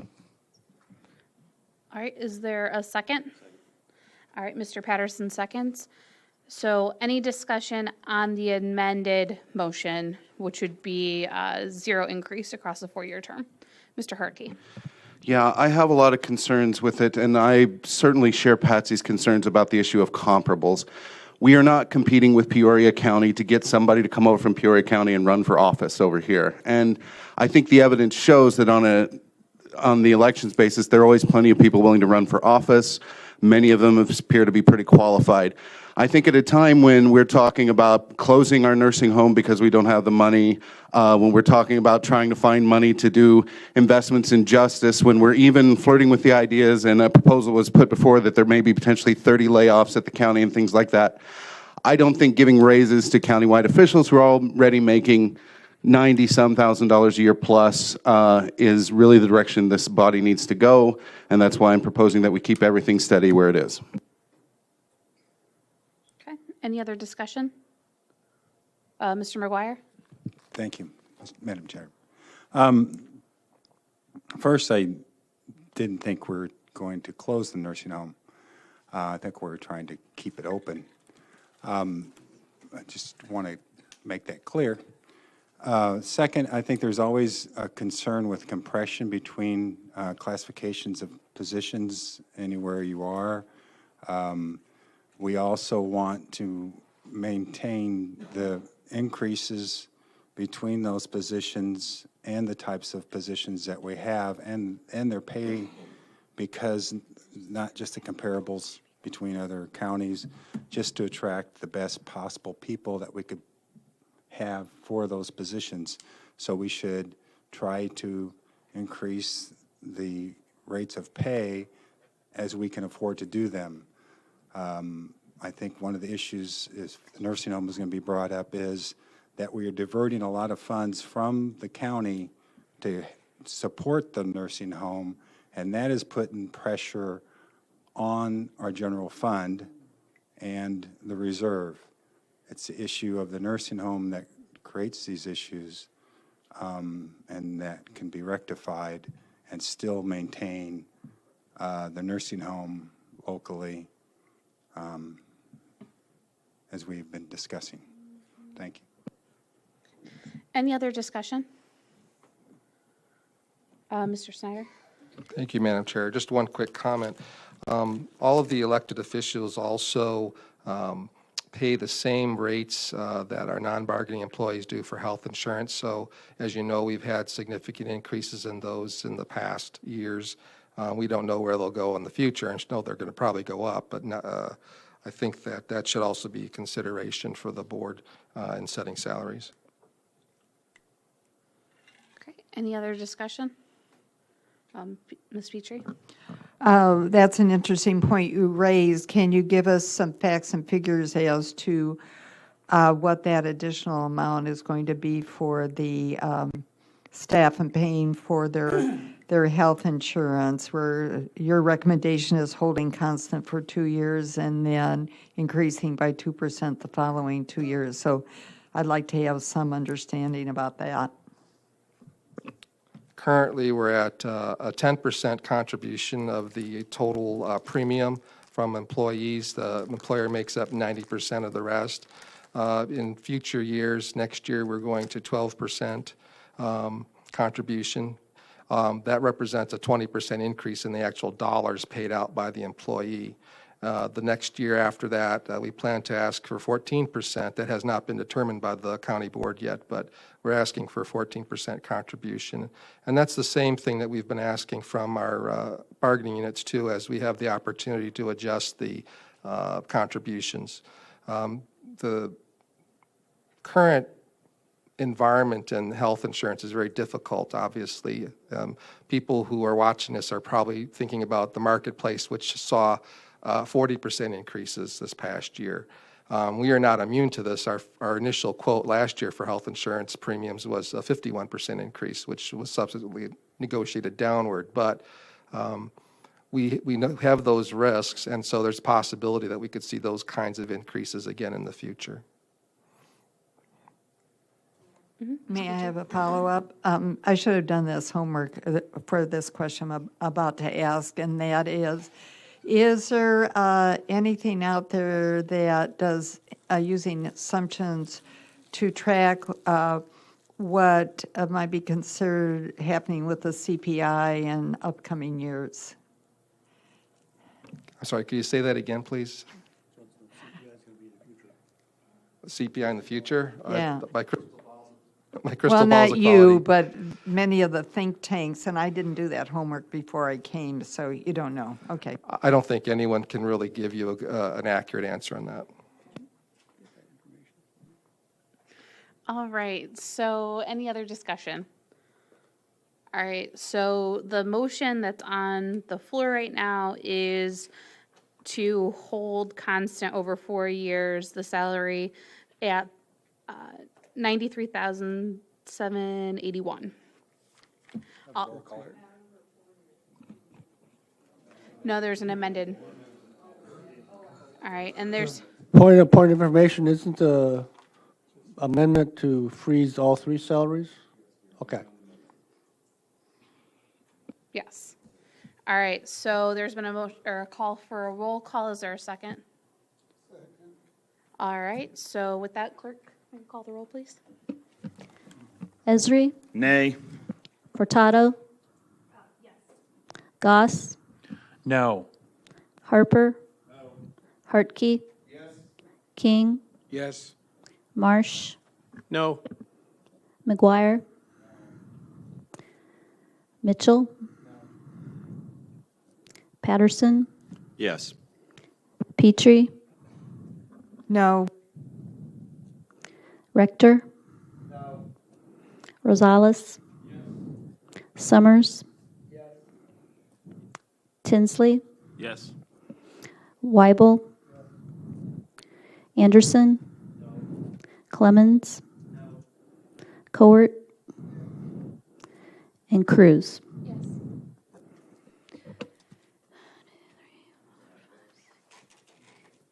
Ten. 10 to 10. All right, so motion fails. So now do we go back to the original motion? Is there, do we have a second? Further discussion?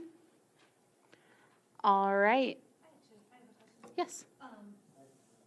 I have a question. So we know that we're asking to increase these elected officials who make nearly six figures by 2% and 2% in the last 2 years. They're employees that work for obviously much less money underneath them. Do we have a sense of what their raises are going to be? Are they commensurate? I don't believe any of our current collective bargaining agreements extend that far out, but what the history's been over the past several years is I would say that most increases have been in the 2% range. The general unit for the ASME bargaining unit received actually 2.25% and 2.5% in different years because of adjustments that we made. So part of that was the increased contributions to health insurance. Thank you. Any further discussion? Roll call. All right, is there a second? Mr. Rector called for a roll call. Mr. Anderson seconded. Clerk, can you call the roll? Esri, Yes.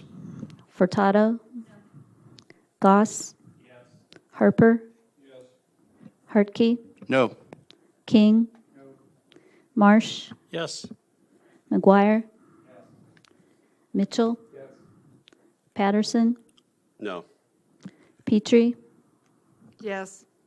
Rector, Yes. Rosales, No. Summers, No. Tinsley, No. Weibel, Anderson, Clemens, Coert,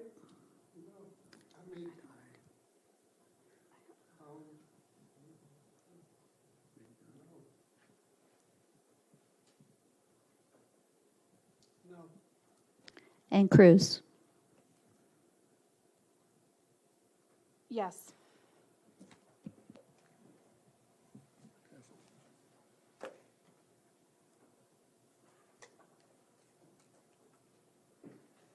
All right, so now we move down to. 11-9. All right, so motion passes. So now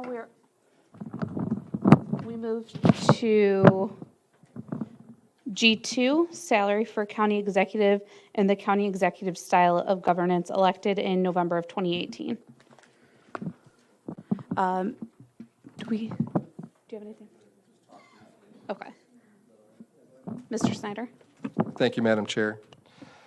This is a fairly important decision you're making tonight. The county voters approved the change in a form of government for Champaign County to introduce county executive. Many people who are interested in this office or running for this office will be circulating petitions in the near future, and so I think it's appropriate that the board take up this issue at this time.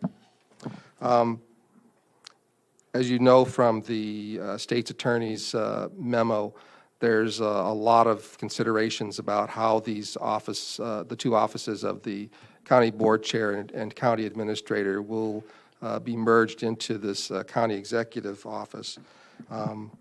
That's also, while you have the statutory requirements, there's also local rules and tradition that can shape how that comes together. Some of the questions about separation of powers are still being debated in the only other county in Illinois that has the county executive form, which is Will County. So there's some work that's going to need to be done by the board going forward, but the salary is going to be one of the first things that will need to be looked at. In the memo, we provided the memo from myself and from Chairman Weibel. We provided some ideas on things that should be considered. One of the things is that's probably key here is deciding how you envision this position to be structured within county government. If we look at the position similar to what our other elected department heads do as a full-time active participant in government, I think that you have to set the salary in accordance with that belief. And that would mean a salary that would fall into a range similar to what we have now. The current minimum salary for elected department heads is $91,612. The maximum is $117,269. Because there's only one other county in Illinois that has this county executive, We don't really feel that it's appropriate to use market comps here. Will County has a population that's more than triple what Champaign County's is. It's a different set of responsibilities, and that salary there, which is $140,000, would be significantly more than what our other officials get. But it might be useful as a ceiling for deciding on salary. If you want to look at this position as being more analogous to what our current county board chair does, it's a less than full-time position. The salary would be lesser, more in keeping with what we currently compensate the county board chair to do. So those were the thoughts that were provided in this.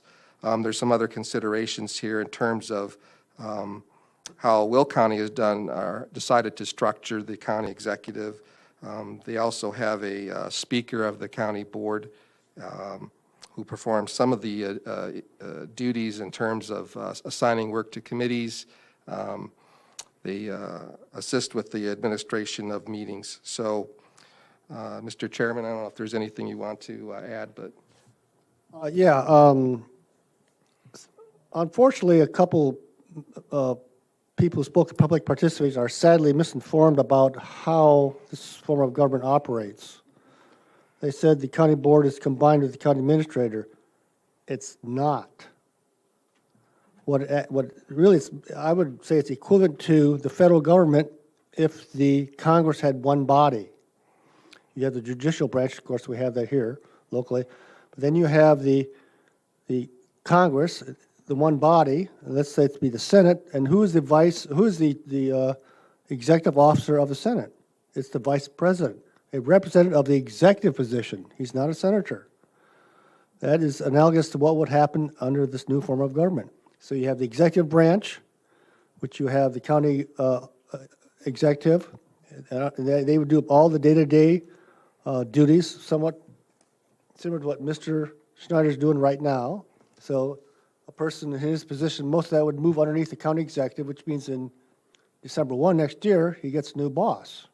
He goes from being bossed by the county board through me to being bossed by the new county executive. More on that later. But the duties of the county executive are restricted to, they preside over the county board meeting. That's the regular county board meeting, where they will vote only if there's a tie. They also have veto powers, and they have some other powers too. But the policy is still done by the county board, and the county board still has a chair. Now, Will County refers to this person as speaker, though in the past they referred to it as a chair too, and they may have actually a third term in there, I'm not sure. So that body still exists. So essentially they set the policy, and the county executive does the day-to-day operations, and somewhat analogous to what the federal government, how the federal government operates. It is not a combination of the county board chair and the county administrator. The county board chair will still have powers, like he will assign committees of the county board. He will appoint the chairs of the committees and things like that. And he will also set the agendas for the county board, including the main county board meeting. So there really is two offices that you have to deal with, the executive branch and the legislative branch. Now, if you're wondering where I get my information from, it's when I read the statutes. I went through the Illinois compiled statutes, and I did a search on county executive and pulled all of that out, and I read it. Then I talked to our legal counsel, state's attorney's office. I talked to them by phone, by emails, face-to-face. And finally, the last thing is that I, along with 3 members of the Civil Division, maybe the only 3 members, I guess, all 3 members, we went up to Will County and talked to representatives of the state's attorney's office, the executive branch, and the county board. And basically what we learned up there fit what we figured out down here, except for mostly details and process. So there's definitely, we still have 2 officers here. We have a county board chair, and we have a county executive. I want to emphasize that. They are different, but they still are stand on their own. And again, it's a balanced government approach. It's legislative balances the county executive and vice versa, of course, all bound by the judicial system. That's pretty much why I've actually mentioned this before. Now, I realize that a couple of you newer members of the board didn't get the emails from from myself and the State's Attorney's Office, that Mr. Marsh probably didn't get, and Mr. Furtado have not gotten those. They were sent out before he came on the board. I think everybody else has got those. So this is what we're dealing with. Now, of course, there are some, and we're sort of following the Will County model. The only one out there, but it doesn't necessarily have to be exactly the same, but those basic parts of it are true. It's basically a tripartite style of government. All right. So now, do we have any recommended motions or should we? Okay. Is there a motion? I have a question before that motion. So the county board chair gets elected by the county board or by the people of Champaign County? Now, the county board chair is elected by the county board at the first Monday meeting in December. That's why on the agenda it says it's county board chair elected in December. But now to properly understand is that if the decision of the full county board with the endorsement of the county chair opts to move in a certain direction, the county administrator could veto the county board and the county chair as well? The county executive has the right to veto any resolution or any motions or anything that's passed by the county board. The county board has the chance to override that. I think it takes a 60% vote, I think, to do that. So that is in the statute. There's procedure for that. So unlike the federal government where if the county executive vetoes the first time, he could opt to rewrite it or send it back to the full board to rewrite it. We could rewrite it in conjunction with the county executive and then submit it again for approval. And I believe in the federal government you could only veto 3 times. After the 3rd time you veto, the legislation passes beyond the recommendations of the president, and I would imagine beyond the recommendations of the executive director or the executive person. Those are details that would have to be worked out in the county board rules. Well, I think it's very important for me to know that before I could vote, because I don't know what I'm voting on. You're strictly voting on the salary. Yeah. Okay, Mr. Anderson? Thank you. I'd like to make a motion to set the salary of the Champaign County Executive commensurate with the sheriff at $117,269 with 2% increases scheduled for December 1st, 2020 and December 1st, 2021 for the term beginning December 1st, 2018 through November 30, 2022. Is there a second? Mr. Goss? All right, discussion. I would ask a roll call. Okay, is there a second for the roll call? Mr. Weibel? I'd like to make an amendment. Okay. I'd like to change that salary of the position down to my current salary, $29,274. That'd be flat for the next 4 years. All right. Actually, really, I'd like to offer it as a substitute motion, probably a better way of doing it, because it's mostly, practically change the whole thing. Offer that as a substitute motion. Okay, and Mr. Patterson second. Any discussion? Which goes first? So the motion on Mr. Weibel? We vote on the substitute. Substitute motion is sort of like an amendment, except changing the whole thing. But procedurally, it operates the same way. So the motion on the floor would be setting it at the county board chair salary. Correct. And if I may talk about that, the reason I'm doing that is because we have no money. We've all talked about we have very little money to spare. That's why I think there's no reason we need to spend a lot of money on a position. We don't really know how it's going to operate within our context of this new form of government. That's the second issue. It's a new form of government. We're talking about re-rating staff. And how's it going to operate? We know we should have somebody like Mr. Schneider involved because he knows what's going on more than any of us. And we don't know who's going to get elected. So I think that's important. And finally, there's Mr. Schneider himself. According to his contract, by July 1 of next year, we have to tell him when his contract's going to end. The problem is, of course, come December 1, he gets a new boss. We don't know if the boss wants to keep him or not. So we sort of have to guess what that person wants to do by July 1. And I think that anybody in that new position would want to have somebody who's had experience in running the county board. So my feeling is if we want to keep Mr. Schneider and have a county board executive, it's going to get very expensive. I don't think Mr. Schneider's willing to drop down to part-time salary come December 1. So the mayor, from my viewpoint, let's start out with a part-time salary. Well, I should say it's part-time salary. A low salary, because whether it's part-time or not, depends how many hours the person puts in. I can tell you, I'm probably the lowest paid politician in the county right now, even though sometimes I get mail that says highest elected county official in Champaign County. I have actually gotten mail saying that. So really, whether it's part-time or full-time is really irrelevant. It depends how much they pay and how often they want to work. Elected officials have that opportunity. So anyway, I think we should start out with a low salary, and let's see how it develops. If we recognize that person should be paid more in the future, we can do that. But for now, I say we should keep it low. After all, we don't have much money. And I think that's something we have to be careful about. All right, Mr. King. So the initial amendment was for option 1, substitute amendment is for option 2. Yes. And option It's a 2 is- substitute motion. You're voting basically to replace my motion with his. If it fails, you go back to him. If it passes, then my motion becomes the main motion. Mr. Anderson? For discussion purposes, I heard what the chair said.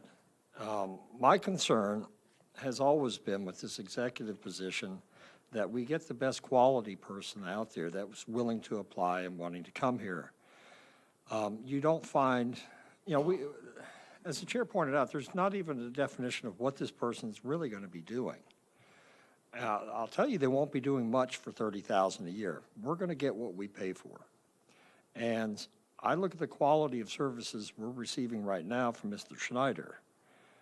You don't get those for $30,000. You get a part-time person who probably just wants to do it. I mean, it's an elected position, so we don't even get to say in who it is. It's somebody who might just have an interest in it. And ultimately, they have to go to the voters and convince them that they're the person for it. But how many quality people are going to come, leave their current job, and come here to work for $30,000 with the skills that we require to operate this county? I think we need to start with a salary that will attract talent. We're offering, I'm proposing something that pays $13,000 less than Mr. Schneider receives today. But that will bring us people of quality. Remember, we set their budget here. So when this person gets elected, we'll be setting their budget. They'll have to work within it. While they may get paid a salary, even though less than Mr. Schneider's, they have to make it work within their administrative budget. So they'll have to come up with ways to work within the constraints of the budget that we established. That person doesn't. So my purpose for the recommendation and seeking the approval of this amount of the salary is to get a quality person here. We've got A and B right now. A being a salary that will bring somebody of quality, and B, you'll get what you pay for. And is that really what we want? Somebody coming in here who wants to be here, because you can't raise their salary once they're in. There's no changing that. Whoever runs for that office knows for 4 years they're going to get $30,000 a year. That's it. Who's going to apply for that job, and do they want that? Do we want them having all the responsibilities that Mr. Schneider has? And what can we expect from that? Thank you. Okay. So I saw Mr. Summers and Mr. Harkey. Yeah, Pius, this position also is allowed to hire a chief of staff, correct? That we are required to fund that position for them? I'm not sure about chief of staff. Certainly, though, that Mr. Schneider would be working for that person, he could be considered a chief of staff, certainly. Regardless of the title, it's some sort of administrative person that's able to be hired by this, and we are required to fund that position along with a legal advisor, correct? Well, I know for sure we have to fund a legal advisor if the executive wants one. As far as chief of staff, not sure about that, but we have to fund the county executive so he can run the day-to-day operations. Mr. Schneider does the day-to-day operations, so by default, we have to fund the administrative services.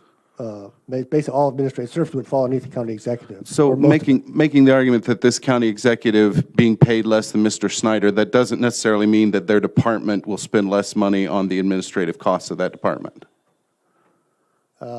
Because they will have the opportunity to hire someone in Mr. Snyder's type position, and they will probably hire a legal counsel as well. Well, certainly they'd have to do the person, Mr. Schneider's, I think, most likely would. Legal counsel is they might, that's up to the county executive. Okay, thank you. Mr. Summers? I understand Mr. Anderson's argument, but this will be an elective office. Anyone that gets the nominating petitions filed and gets on the ballot would have the potential to win. There is no guarantee of the skill set that an individual will have. Personally, I would prefer to see Champaign County continue to have a trained public administrator helping our county function. Okay, I see Mr. McGuire, then Mr. Goss. Mr. McGuire. Thank you. When this first popped up, I wondered about what it would look like also. But then then it got put on the ballot, and then the voters made a decision that they wanted a county executive. So how it's made up, I guess we have some responsibility in that, but they've made a decision that they want a county executive, and we're going to obviously have to go through with that process. From my understanding of the way this gets set up, we have a responsibility to determine what kind of makeup that county executive have. I don't see me allowing him to hire a lawyer or great numbers of administrative staff. I mean, that vote has to come through the county board as far as I understand it. I think that's for, the people that are voted into office in a later time, because this position doesn't take place until December 2018. Hopefully our budget will be in a much better shape by then. Maybe some other decisions will be made by then. But the other part of what I've thought was interesting and I think is important about this position is, when I go to different meetings in this town, whether it's cities or whatever, I'm an individual county board member responsible for a section of this county. While I have visions for where the county will go, we don't have one person that has been elected by the whole county and has ran a countywide election based on different agendas that the voters throughout the county have determined they feel are important to them, and that countywide executive will have done that. And they will drive what is important throughout the county, and with our help, move this county forward in a lot of different ways. I don't see that being a position that pays $30,000 a year. I see that as a position as described, running the operations of the county and being able to make decisions and talk about what's important to this county to make the changes we need to move into the future and move the county into the future and be on the same level as the cities and getting federal money or going to the state or doing those things. And you don't go through an election in the county without having those experiences and win the election. You just don't. I've been through enough elections in the county and the state to know that. So if we want to keep doing things halfway like we've been doing, we can. Or we can put the money where it belongs and move the county forward. There's a lot of things that I'm not happy about that may turn out, but I am happy the county's moving forward somewhere. All right, Mr. Goss. Thank you, Madam Chair. Couple things here. This county board hasn't made a substantive decision in years. That's why we're still kicking the can down the road on the nursing home. That's why we bring up the jail every 10 or 15 years. Every time we turn around, we have to listen to why we can't do things. It's because we've kicked the can down the road. We need a county executive to move this county forward, and we haven't done that. The form of government we have now has not done that.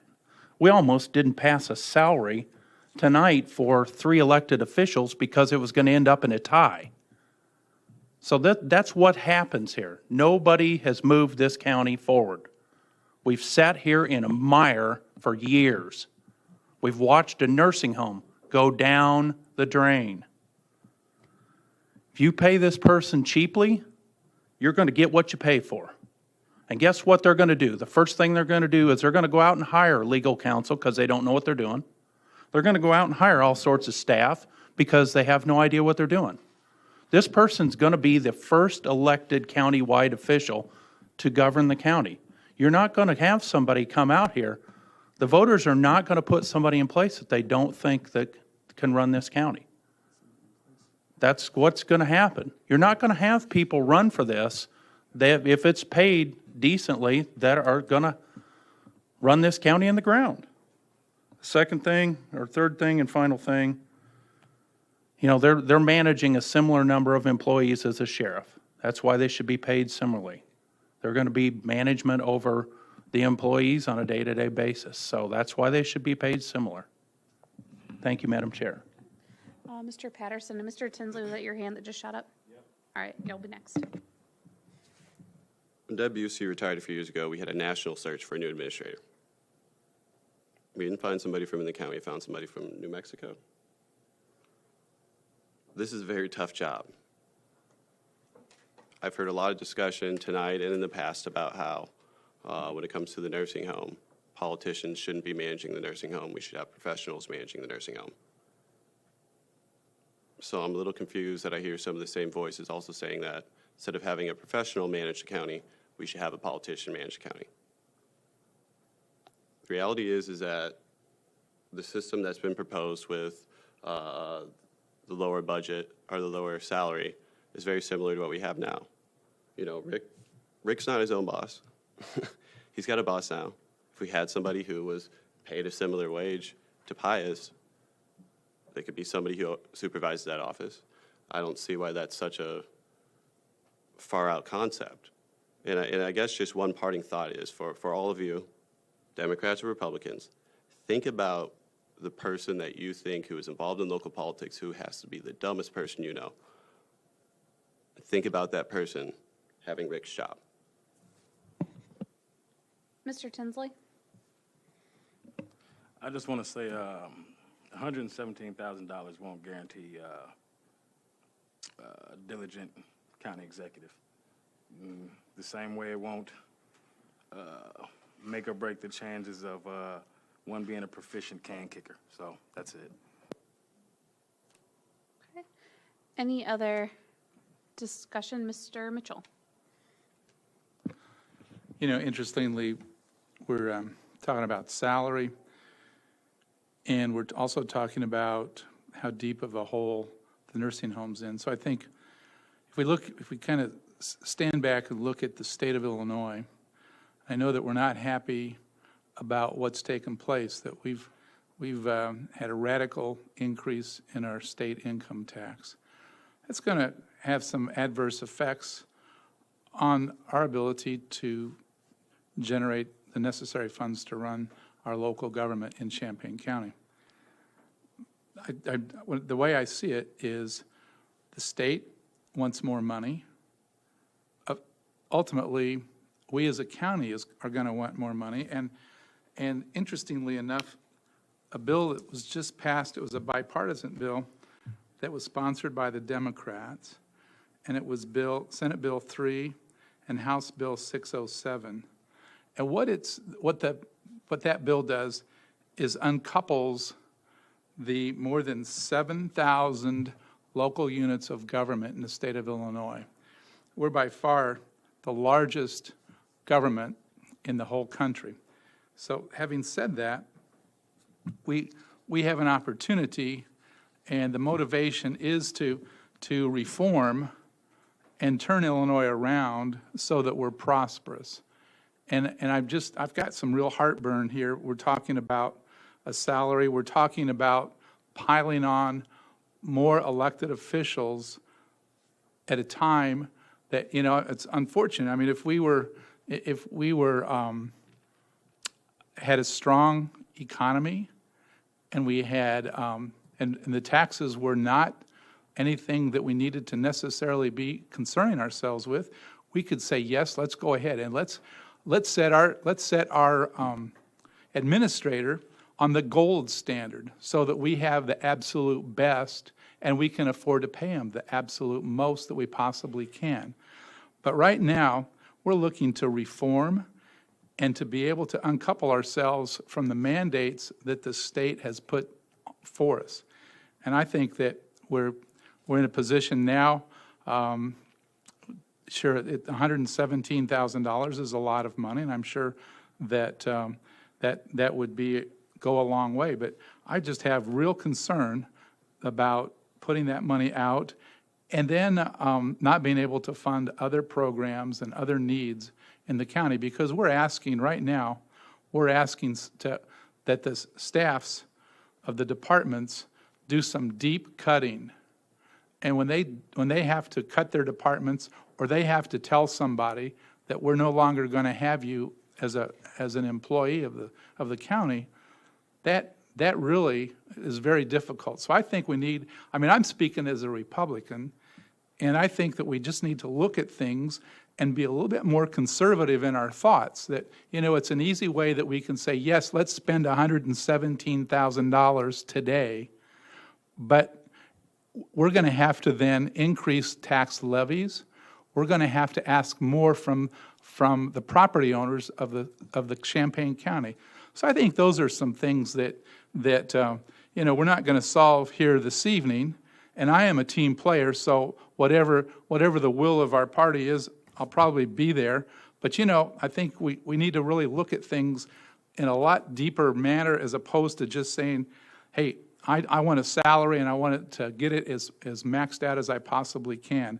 We don't have any ability to say we've got a track record for the candidate that wins that office. And so again, I'm a team player. I want everybody to know that I work for the team, but I think I'm also a conservative, and I think the fiscal conservativeness, we just need to think about that and how we're going to spend our money most prudently. Let's see here. So, Ms. Petrie, you haven't talked yet. Thank you.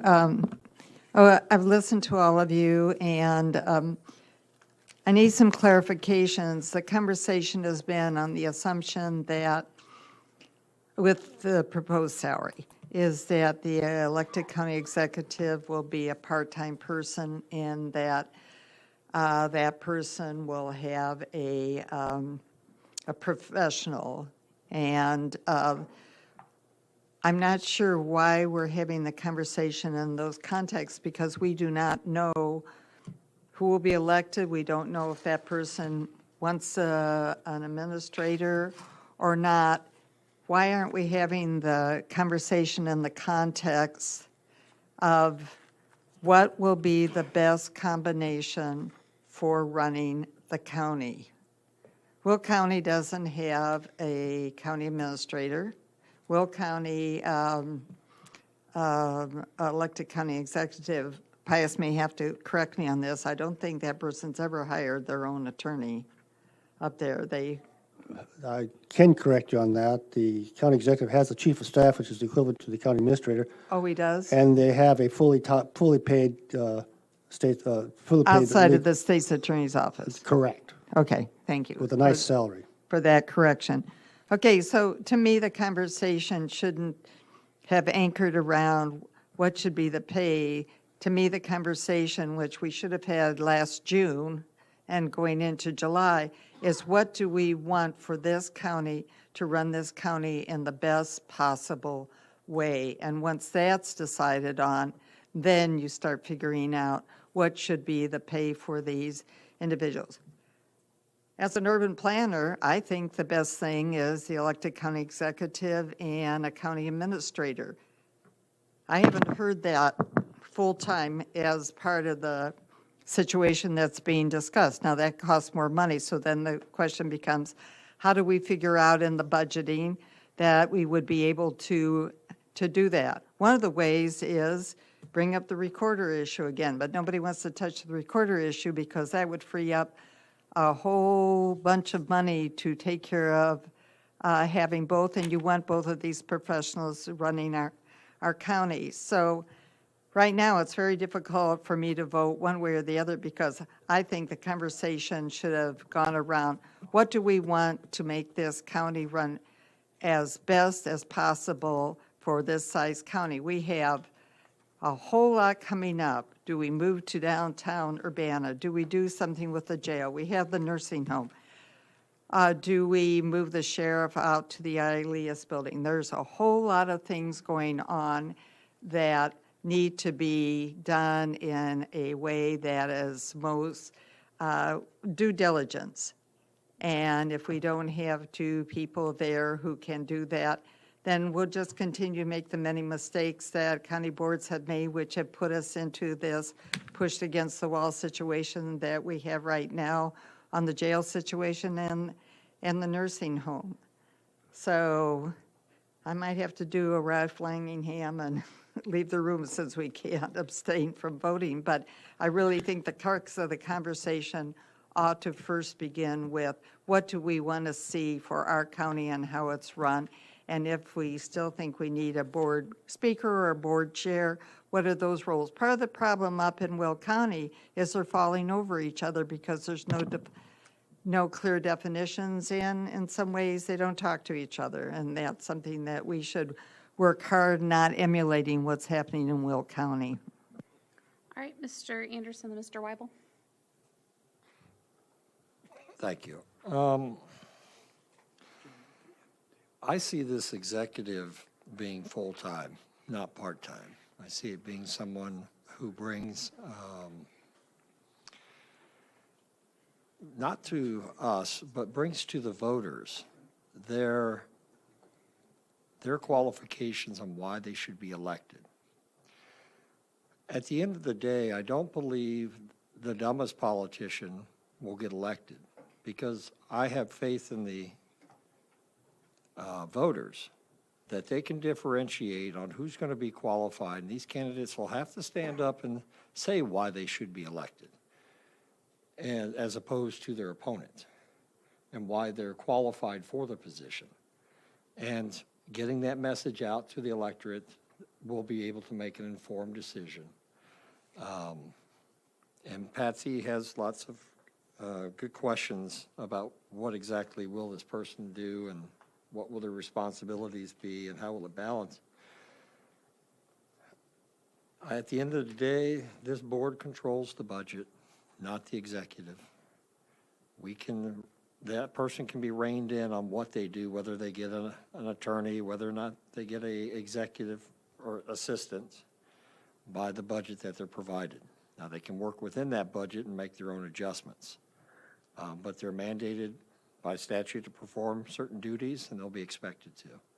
I'm just trying to offer up, through this motion, the incentive to get the best candidates to apply to run for this office. That's it. Okay, Mr. Weibel. Thank you. I want to point out to Ms. Petrie that a number of the members of the board have discussed what they want to see in the county executive. I think Mr. Summers said it very succinctly, and I concur with him. I don't think I need to repeat that. I also want to point out under the county executive statutes, the budget comes from the county executive.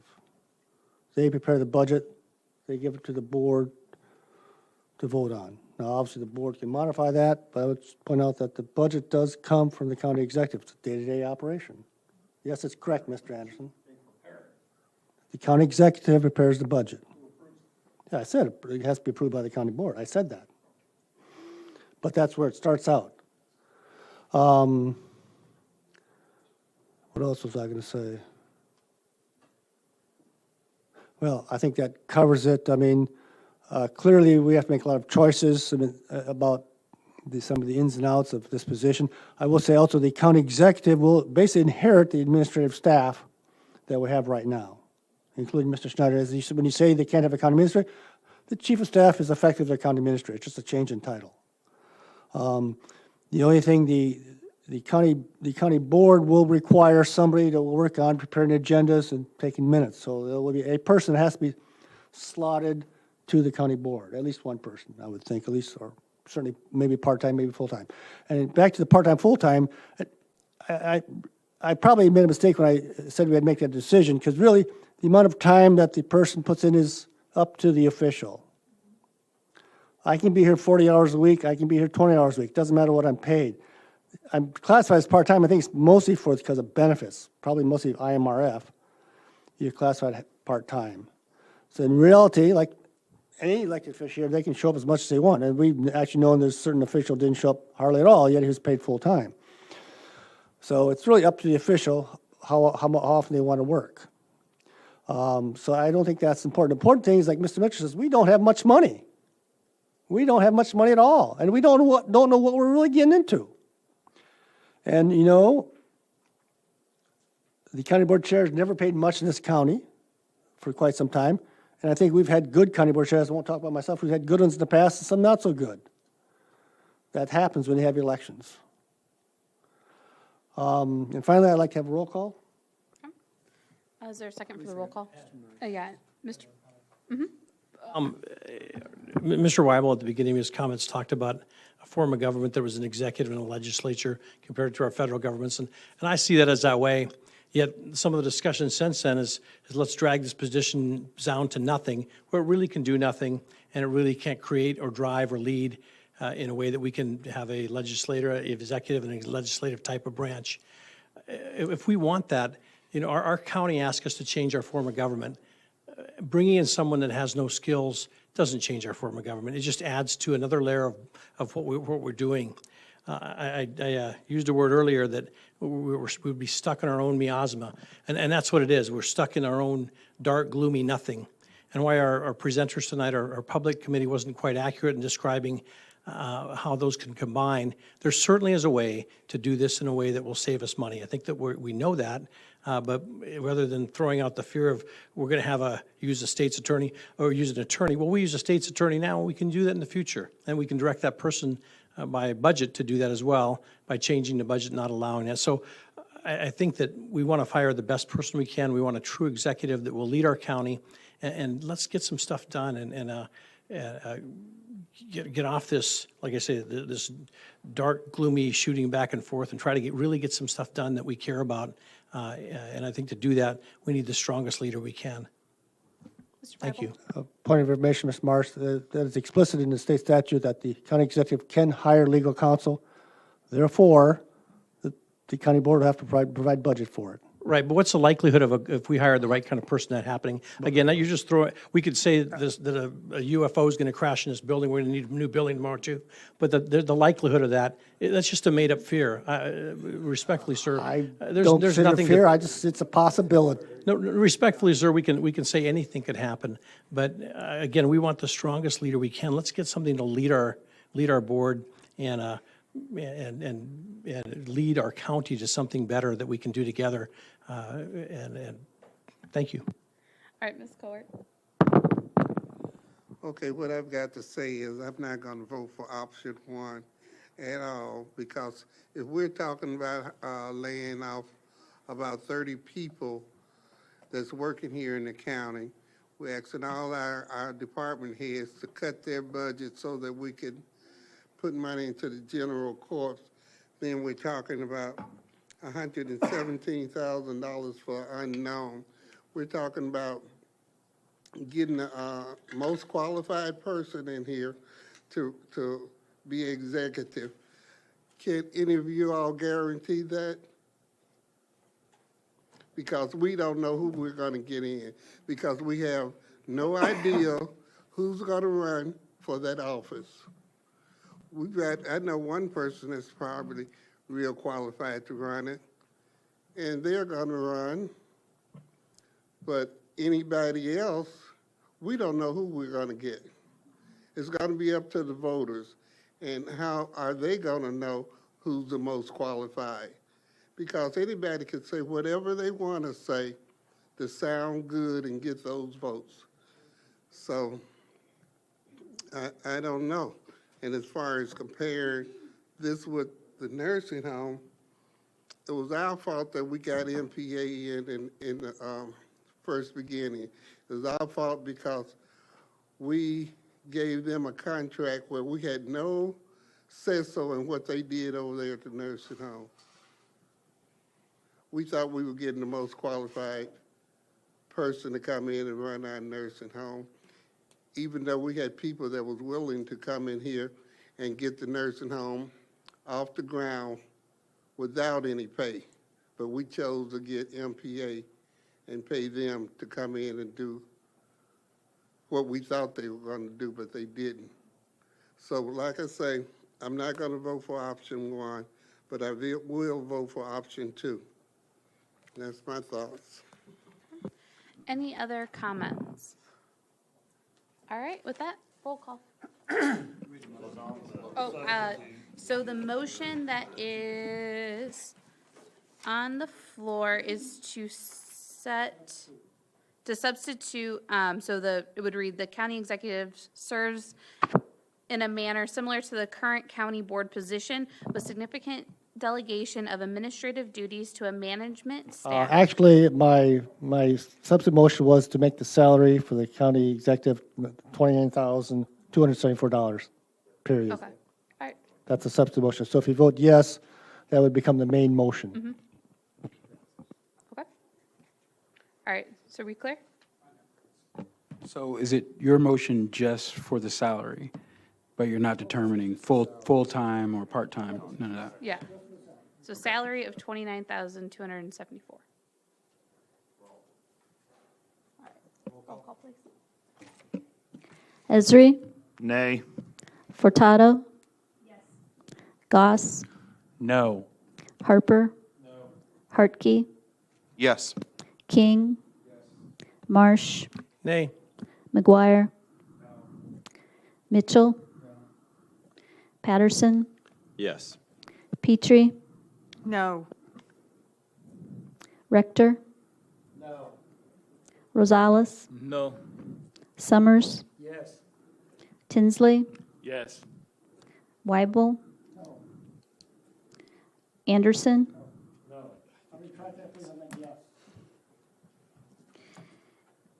Anderson. Clemens. Cowart. Cruz. No.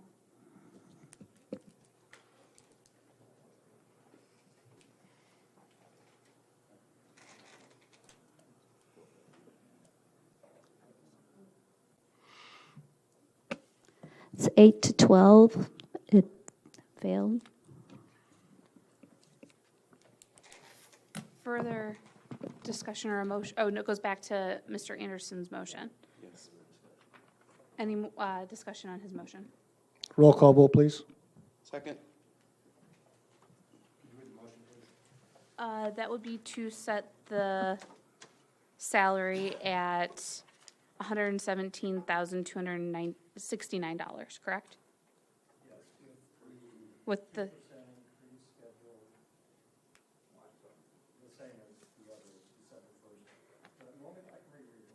Reread it, please, that'd be great. Thank you. The motion was to set the salary of the Champaign County Executive commensurate with the sheriff at $117,269, with 2% increases scheduled for December 1st, 2020 and December 1st, 2021, for the term beginning December 1st, 2018 through November 30th, 2022. Further discussion? Mr. Tinsley? How far-fetched would it be to actually set the salary at the going rate of our state legislators now? That's a comment. That's a rhetorical question, but how far-fetched would it be to set the salary at the rate of our current state legislators now, in the range of $65,000 to $70,000 a year? Is that a motion? Why not? Motion. Okay, so the motion on the floor is to set it at $67,000 a year. And a second by, it was Mr. King, correct? Okay. All right, any discussion? Ms. Furtado and then Mr. Anderson? I think I would support that motion if the other one didn't pass. I mean, for no other reason is there's going to be some transition. So the idea, like, apparently I wasn't involved back then, but we all went to the voters and said there was going to be no cost increase, right? That was sort of how this was sold. And so the idea that this new person is going to come in and hit the ground running without somebody like Rick to sort of bridge that, I think is a bit much. And also, just to be honest, I don't think it's fair to compare it to a UFO landing. If I got this position, no matter what salary it was, and I looked and I saw statutorily I could have legal counsel, and I didn't know what I was doing, like even if it had some experience, but I was running for this new office, and there's these really complicated things coming up, the very first thing I would do would be hire legal counsel. So doing something like this where we're not maxing it out, right? We have that little bit of wiggle room. So say we want to keep Rick for 6 months, or say they want to hire an attorney to bridge that gap, it does give them the flexibility for us to still stay even without having a bunch of cost overruns. And I don't think that those cost overruns, I think we should expect those costs. I don't think to anticipate those kind of costs is, I think that's a fiscally responsible thing to do. Okay, Mr. Anderson?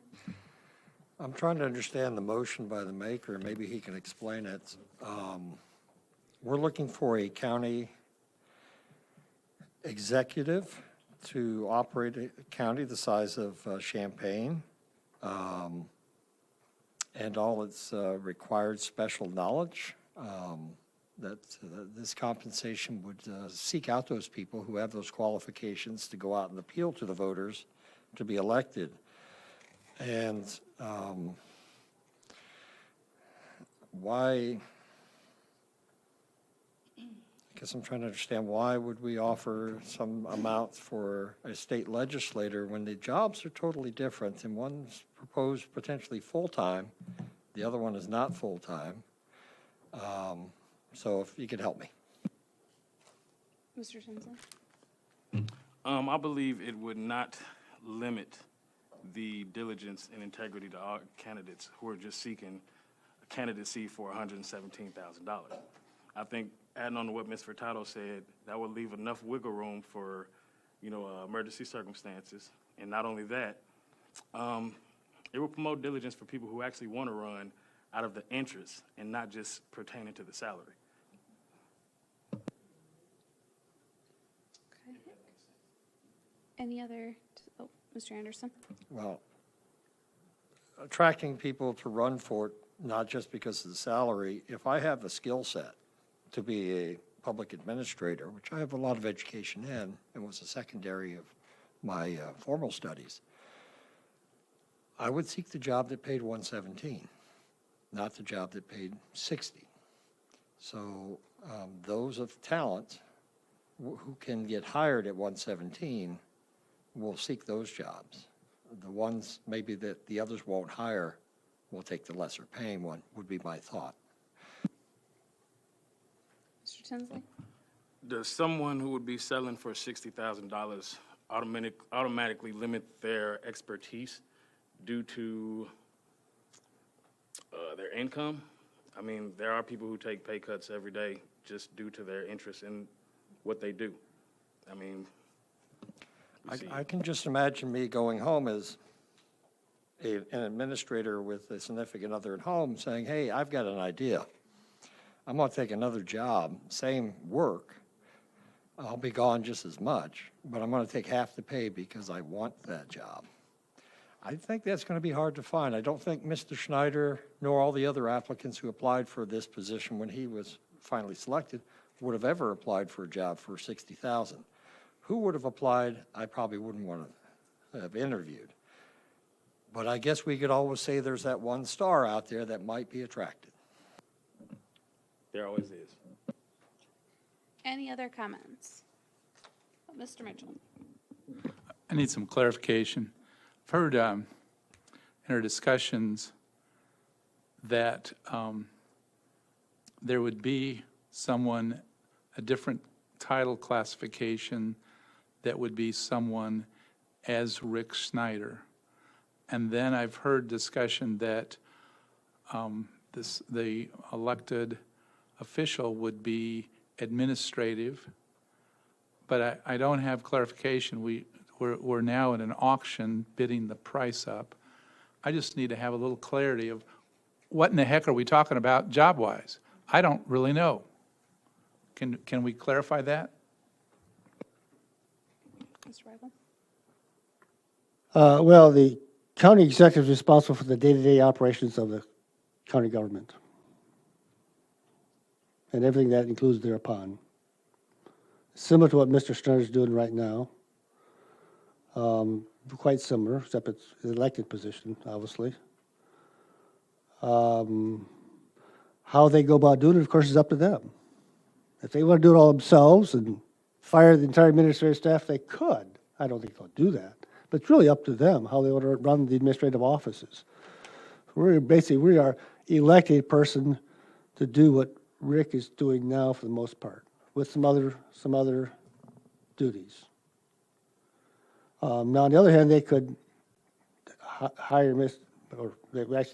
Schneider will be working for them for at least a short period, maybe perhaps longer.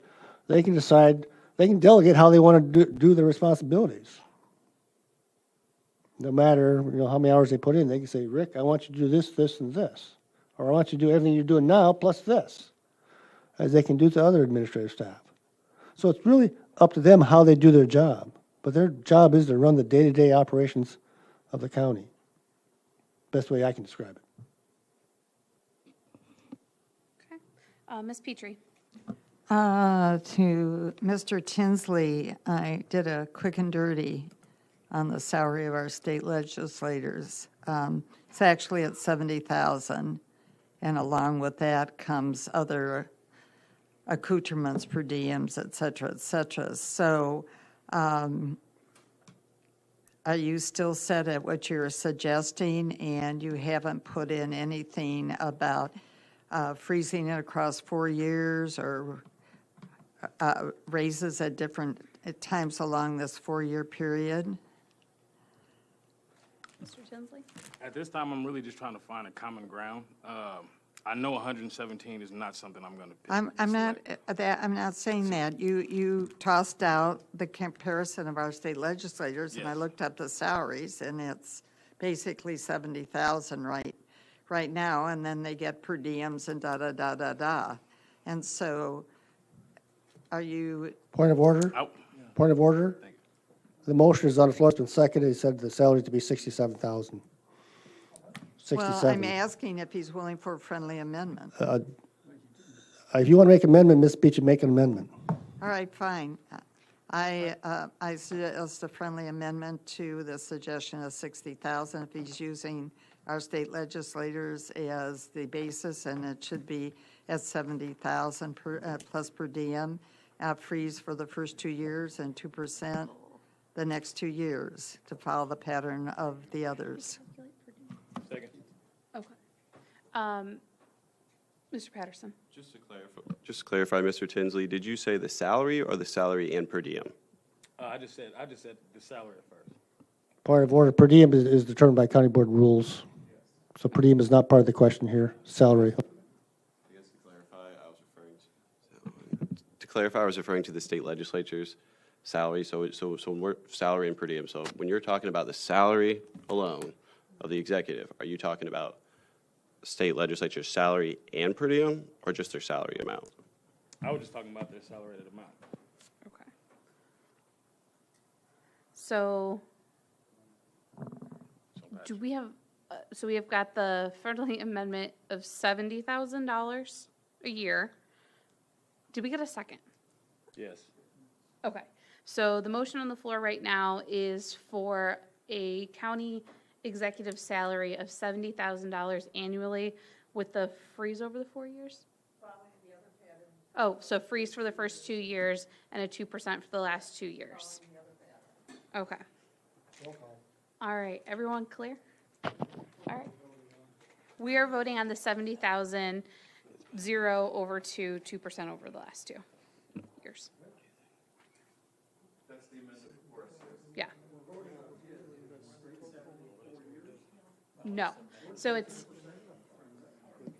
friendly amendment. To follow the pattern of the others. Okay.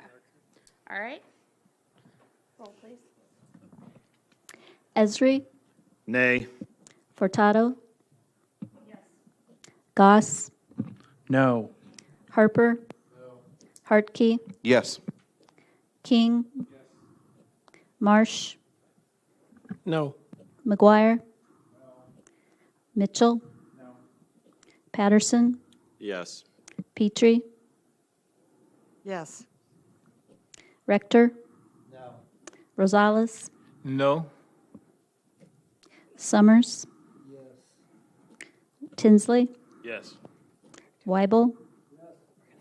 Anderson. Clemens.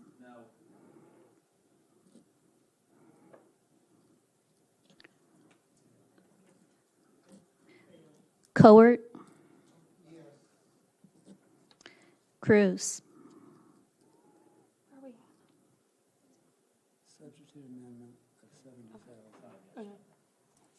Cruz. No.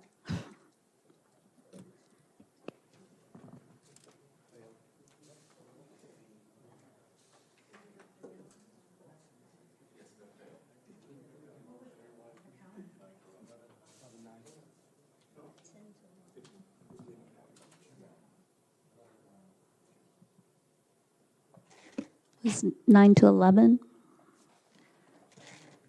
No. Is there a motion? Oh, we're back to the original. Okay. Could you repeat the motion, please? So now we're back to Mr. Tinsley's 67,000. Point of order, that was considered friendly, Okay. so back to Mr. Back to Anderson's Mr. motion. Anderson's motion. Can you please reread your motion?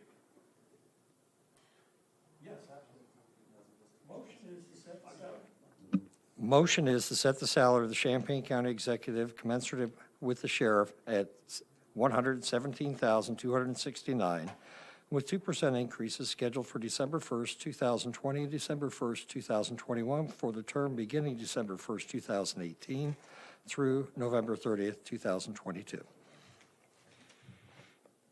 All right. Any discussion? Roll call. All right. Call the roll, please. Oh, Ms. Petrie? Yes, I'd like to offer a friendly amendment to what Mr. Anderson proposed, that the salary be set at $100,000 with a freeze across the 4 years. Is there a second? I consider that unfriendly. Then, Ms. Peach, you could make amendment if you want to. Okay. I move this amendment that the salary be set at $100,000 with a freeze over the 4-year time period. All right. Is there a second?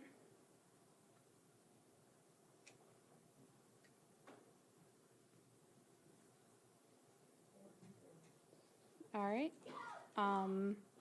So now we're back to Mr. Anderson's motion. All right. Oh, Mr. Mitchell? Just real quick, I'm a team player, so I just want everybody to know that. But at the same time, I'm not very proud to support this issue. I think the current board, we've been saddled with a lot of things that previous boards have mandated on us. And I'm pretty sure that a future board would look at this and work to reverse and change the actions that we take here this month.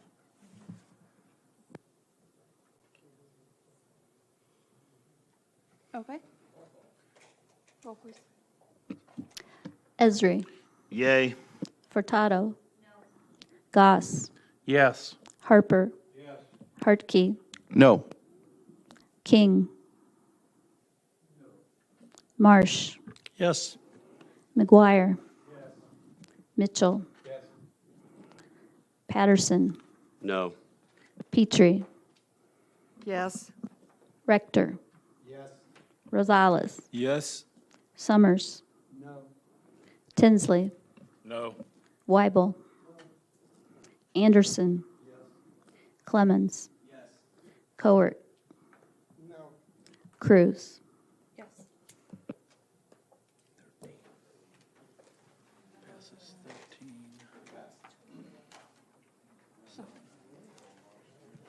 All right, so that leads us to chair's report. No, oh, there we go. So G3, salary for the county board chair. Who's that? Mr. Weibel? I make a motion, we set that salary at $5,000 per year. Mr. Patterson seconds, Mr. Weibel moves. Any discussion? Mr. Anderson? Just a question of the maker of the motion. Why 5,000? Not opposed, not for, against? Because we don't have much money. If you want to raise it, go ahead. Any other discussion? I got a motion. Mr. McGuire? I would like to make a friendly amendment to make it $12,000. I don't think that's friendly. I accept that. Okay. So the motion on the floor is for the county board chair to be paid $12,000 a year. Any more? Oh, wait, was there a second? Okay. Any discussion? All right. Oh, Mr. King? Yeah, just, is there any rhyme or reason? Is it just, is there any particular rhyme or reason for the amendment or anything? Shoot, sorry, didn't turn on. Sorry, I didn't turn on, Mr. King. I believe that even though this, depending on what the exec does, and it could be either a candidate or candidates, that the speaker will still have some responsibilities greater than county board members will have, and they should be compensated for those responsibilities and additional meetings that they will be attending. Any other further discussion? All right, and there was a roll call? No. No, there wasn't? All right, then all those in favor say aye. Aye. Opposed? Unanimous. All right, motion carries. Now we're on to H, Chair's report. There would be no report. So for I, items, designation of items we place on the consent agenda, A3, D1, D2, D3, D4, E1, E2. G3. And G3. G3.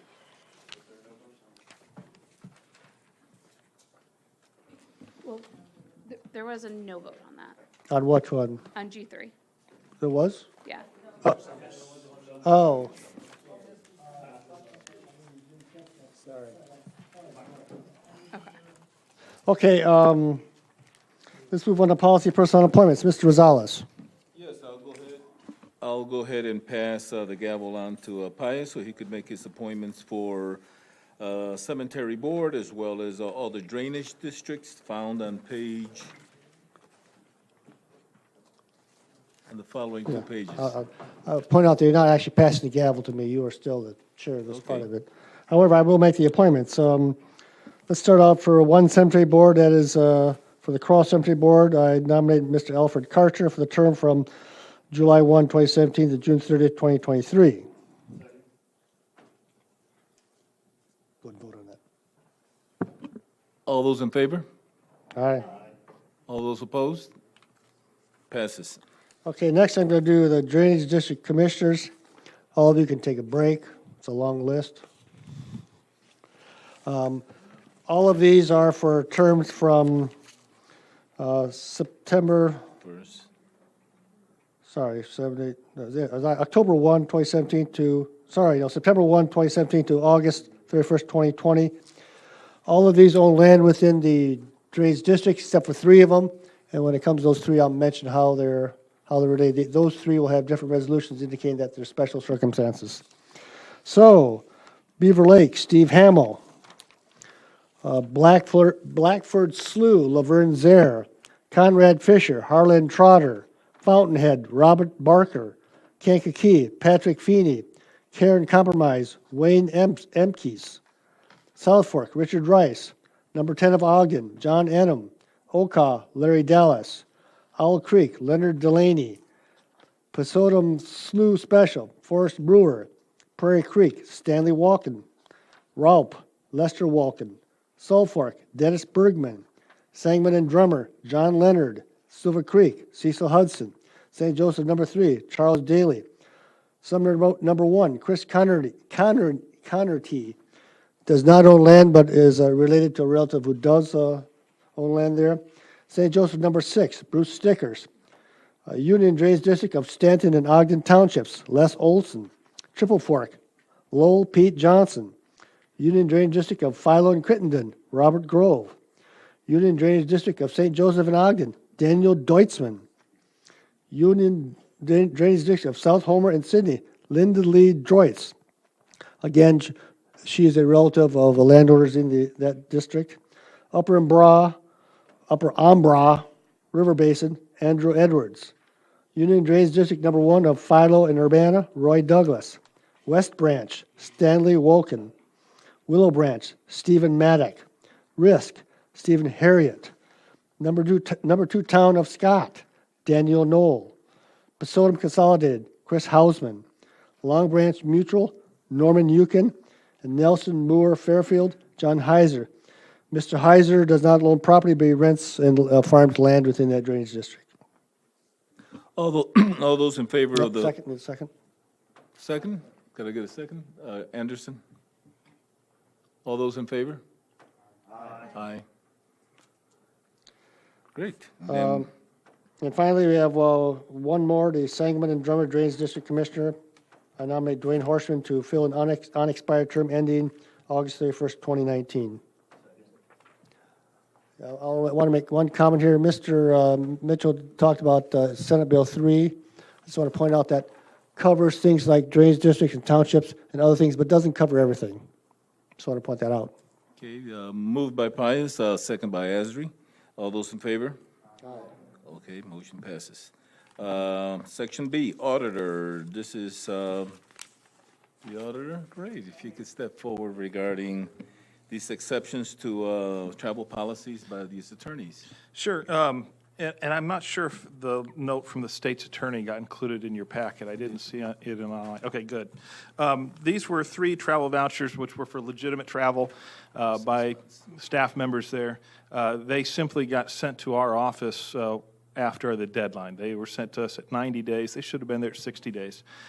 We've reviewed the documents. I believe them to be legitimate purchases, and I would hope that you would reimburse these employees for their travel. But it does require an exception from this committee in order to do so. Okay, Anderson moves it. Could I get a second? Second by McGuire. All those in, Patsy has a question. No, I have a statement. I won't support this because I had travel when I was county board chair, and it was submitted past the 60 days, and I was told no. The policy, this is in your county board issued policy, and we told the state's attorney no originally, and then they came back to said, well, policy says we can do that, and I said, yes, it does say that. You bring it to the board, and I will support you. There's another office that has, right now, something that they turned in late. I went to them and said, hey, state's attorney's going to it. They chose not to bring it to you today. Well, I have problems with it because now it's set precedent, and people have been turned down, and it's either policy or not. It's in the county board policy that I know it exceptions is. be made here. I'm well aware of it because I ran up against it, and it was legitimate why it was late. So I'm not supporting. Okay. All those in favor? Aye. All those opposed? Motion passes. County Clerk. I move to go ahead and file all of these reports unless there's any questions to be placed on file. Does anybody have any questions for Gordy Holton regarding the following reports? June 2017 semi-annual reports, as well as July 2017 report. Okay, seeing none, we'll move on to D, County Administrator. Rick? Thank you, Mr. Chair. We have the regular Administrative Services monthly reports for June and July. Just ask that they, without objection, they be placed on file. The item 2 here is the ADA settlement agreement compliance update. Ms. Ogden has drafted a response to the Department of Justice in relation to our ongoing agreement with them for addressing these deficiencies, ADA deficiencies, I should say. So, Ms. Ogden.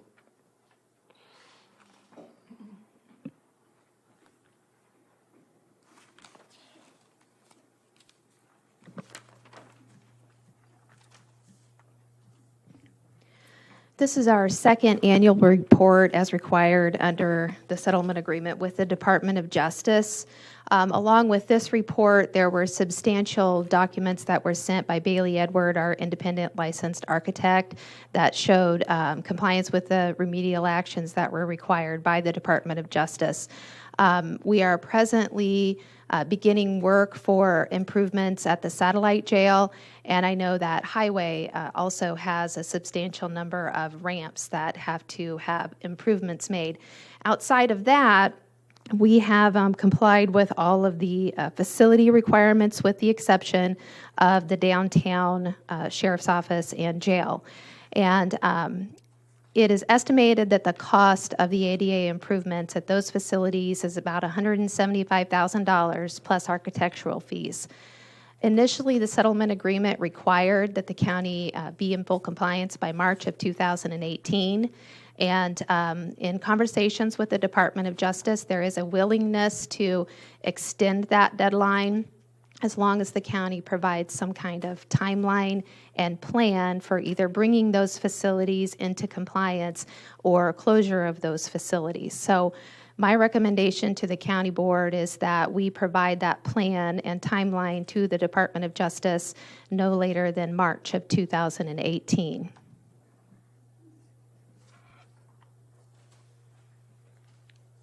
Are there any further inquiries? What was that? Questions? Okay, thank you, Ms. Ogden.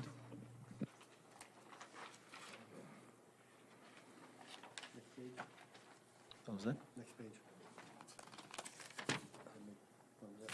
Oh, it says other business, okay. Okay, Pius, I'll go ahead and allow you to make those appointments. I'd like to nominate Mr. Robert King as Deputy Chair of Justice Social Services Committee. Second. Okay, all those in favor? Aye. All those opposed? Motion passes. Proposed changes for changes in county board rules for information only is in your packet. Shares report, there are no shares reports. County board appointments expiring September 30th, 2017, there are none. Designation of items to be placed on the consent agenda, I believe there's only one, is it? A1, 2, 3. That's it, I think. Just the appointments, A1, 2, and 3. Okay. And sorry, also Mr. King. What was that? A1, 2, 3, and E1. E what? E1. E1. So those on the consent agenda will be A1, 2, and 3, and E1. There are no other business, well, approval of closement. Actually, I'll do that. Okay. Thank you, Mr. Gonzalez. We have one more item, so don't leave, please. We still have a quorum. 1, 2, 3, 4, 5, 6, 7, 8, 9, 10. Seek approval of the closed session minutes of June 13th, 2017. Moved by Mr. Ezra, second by Mr. Anderson. Discussion, seeing none. All in favor? Aye. Opposed? Motion carries. We're adjourned.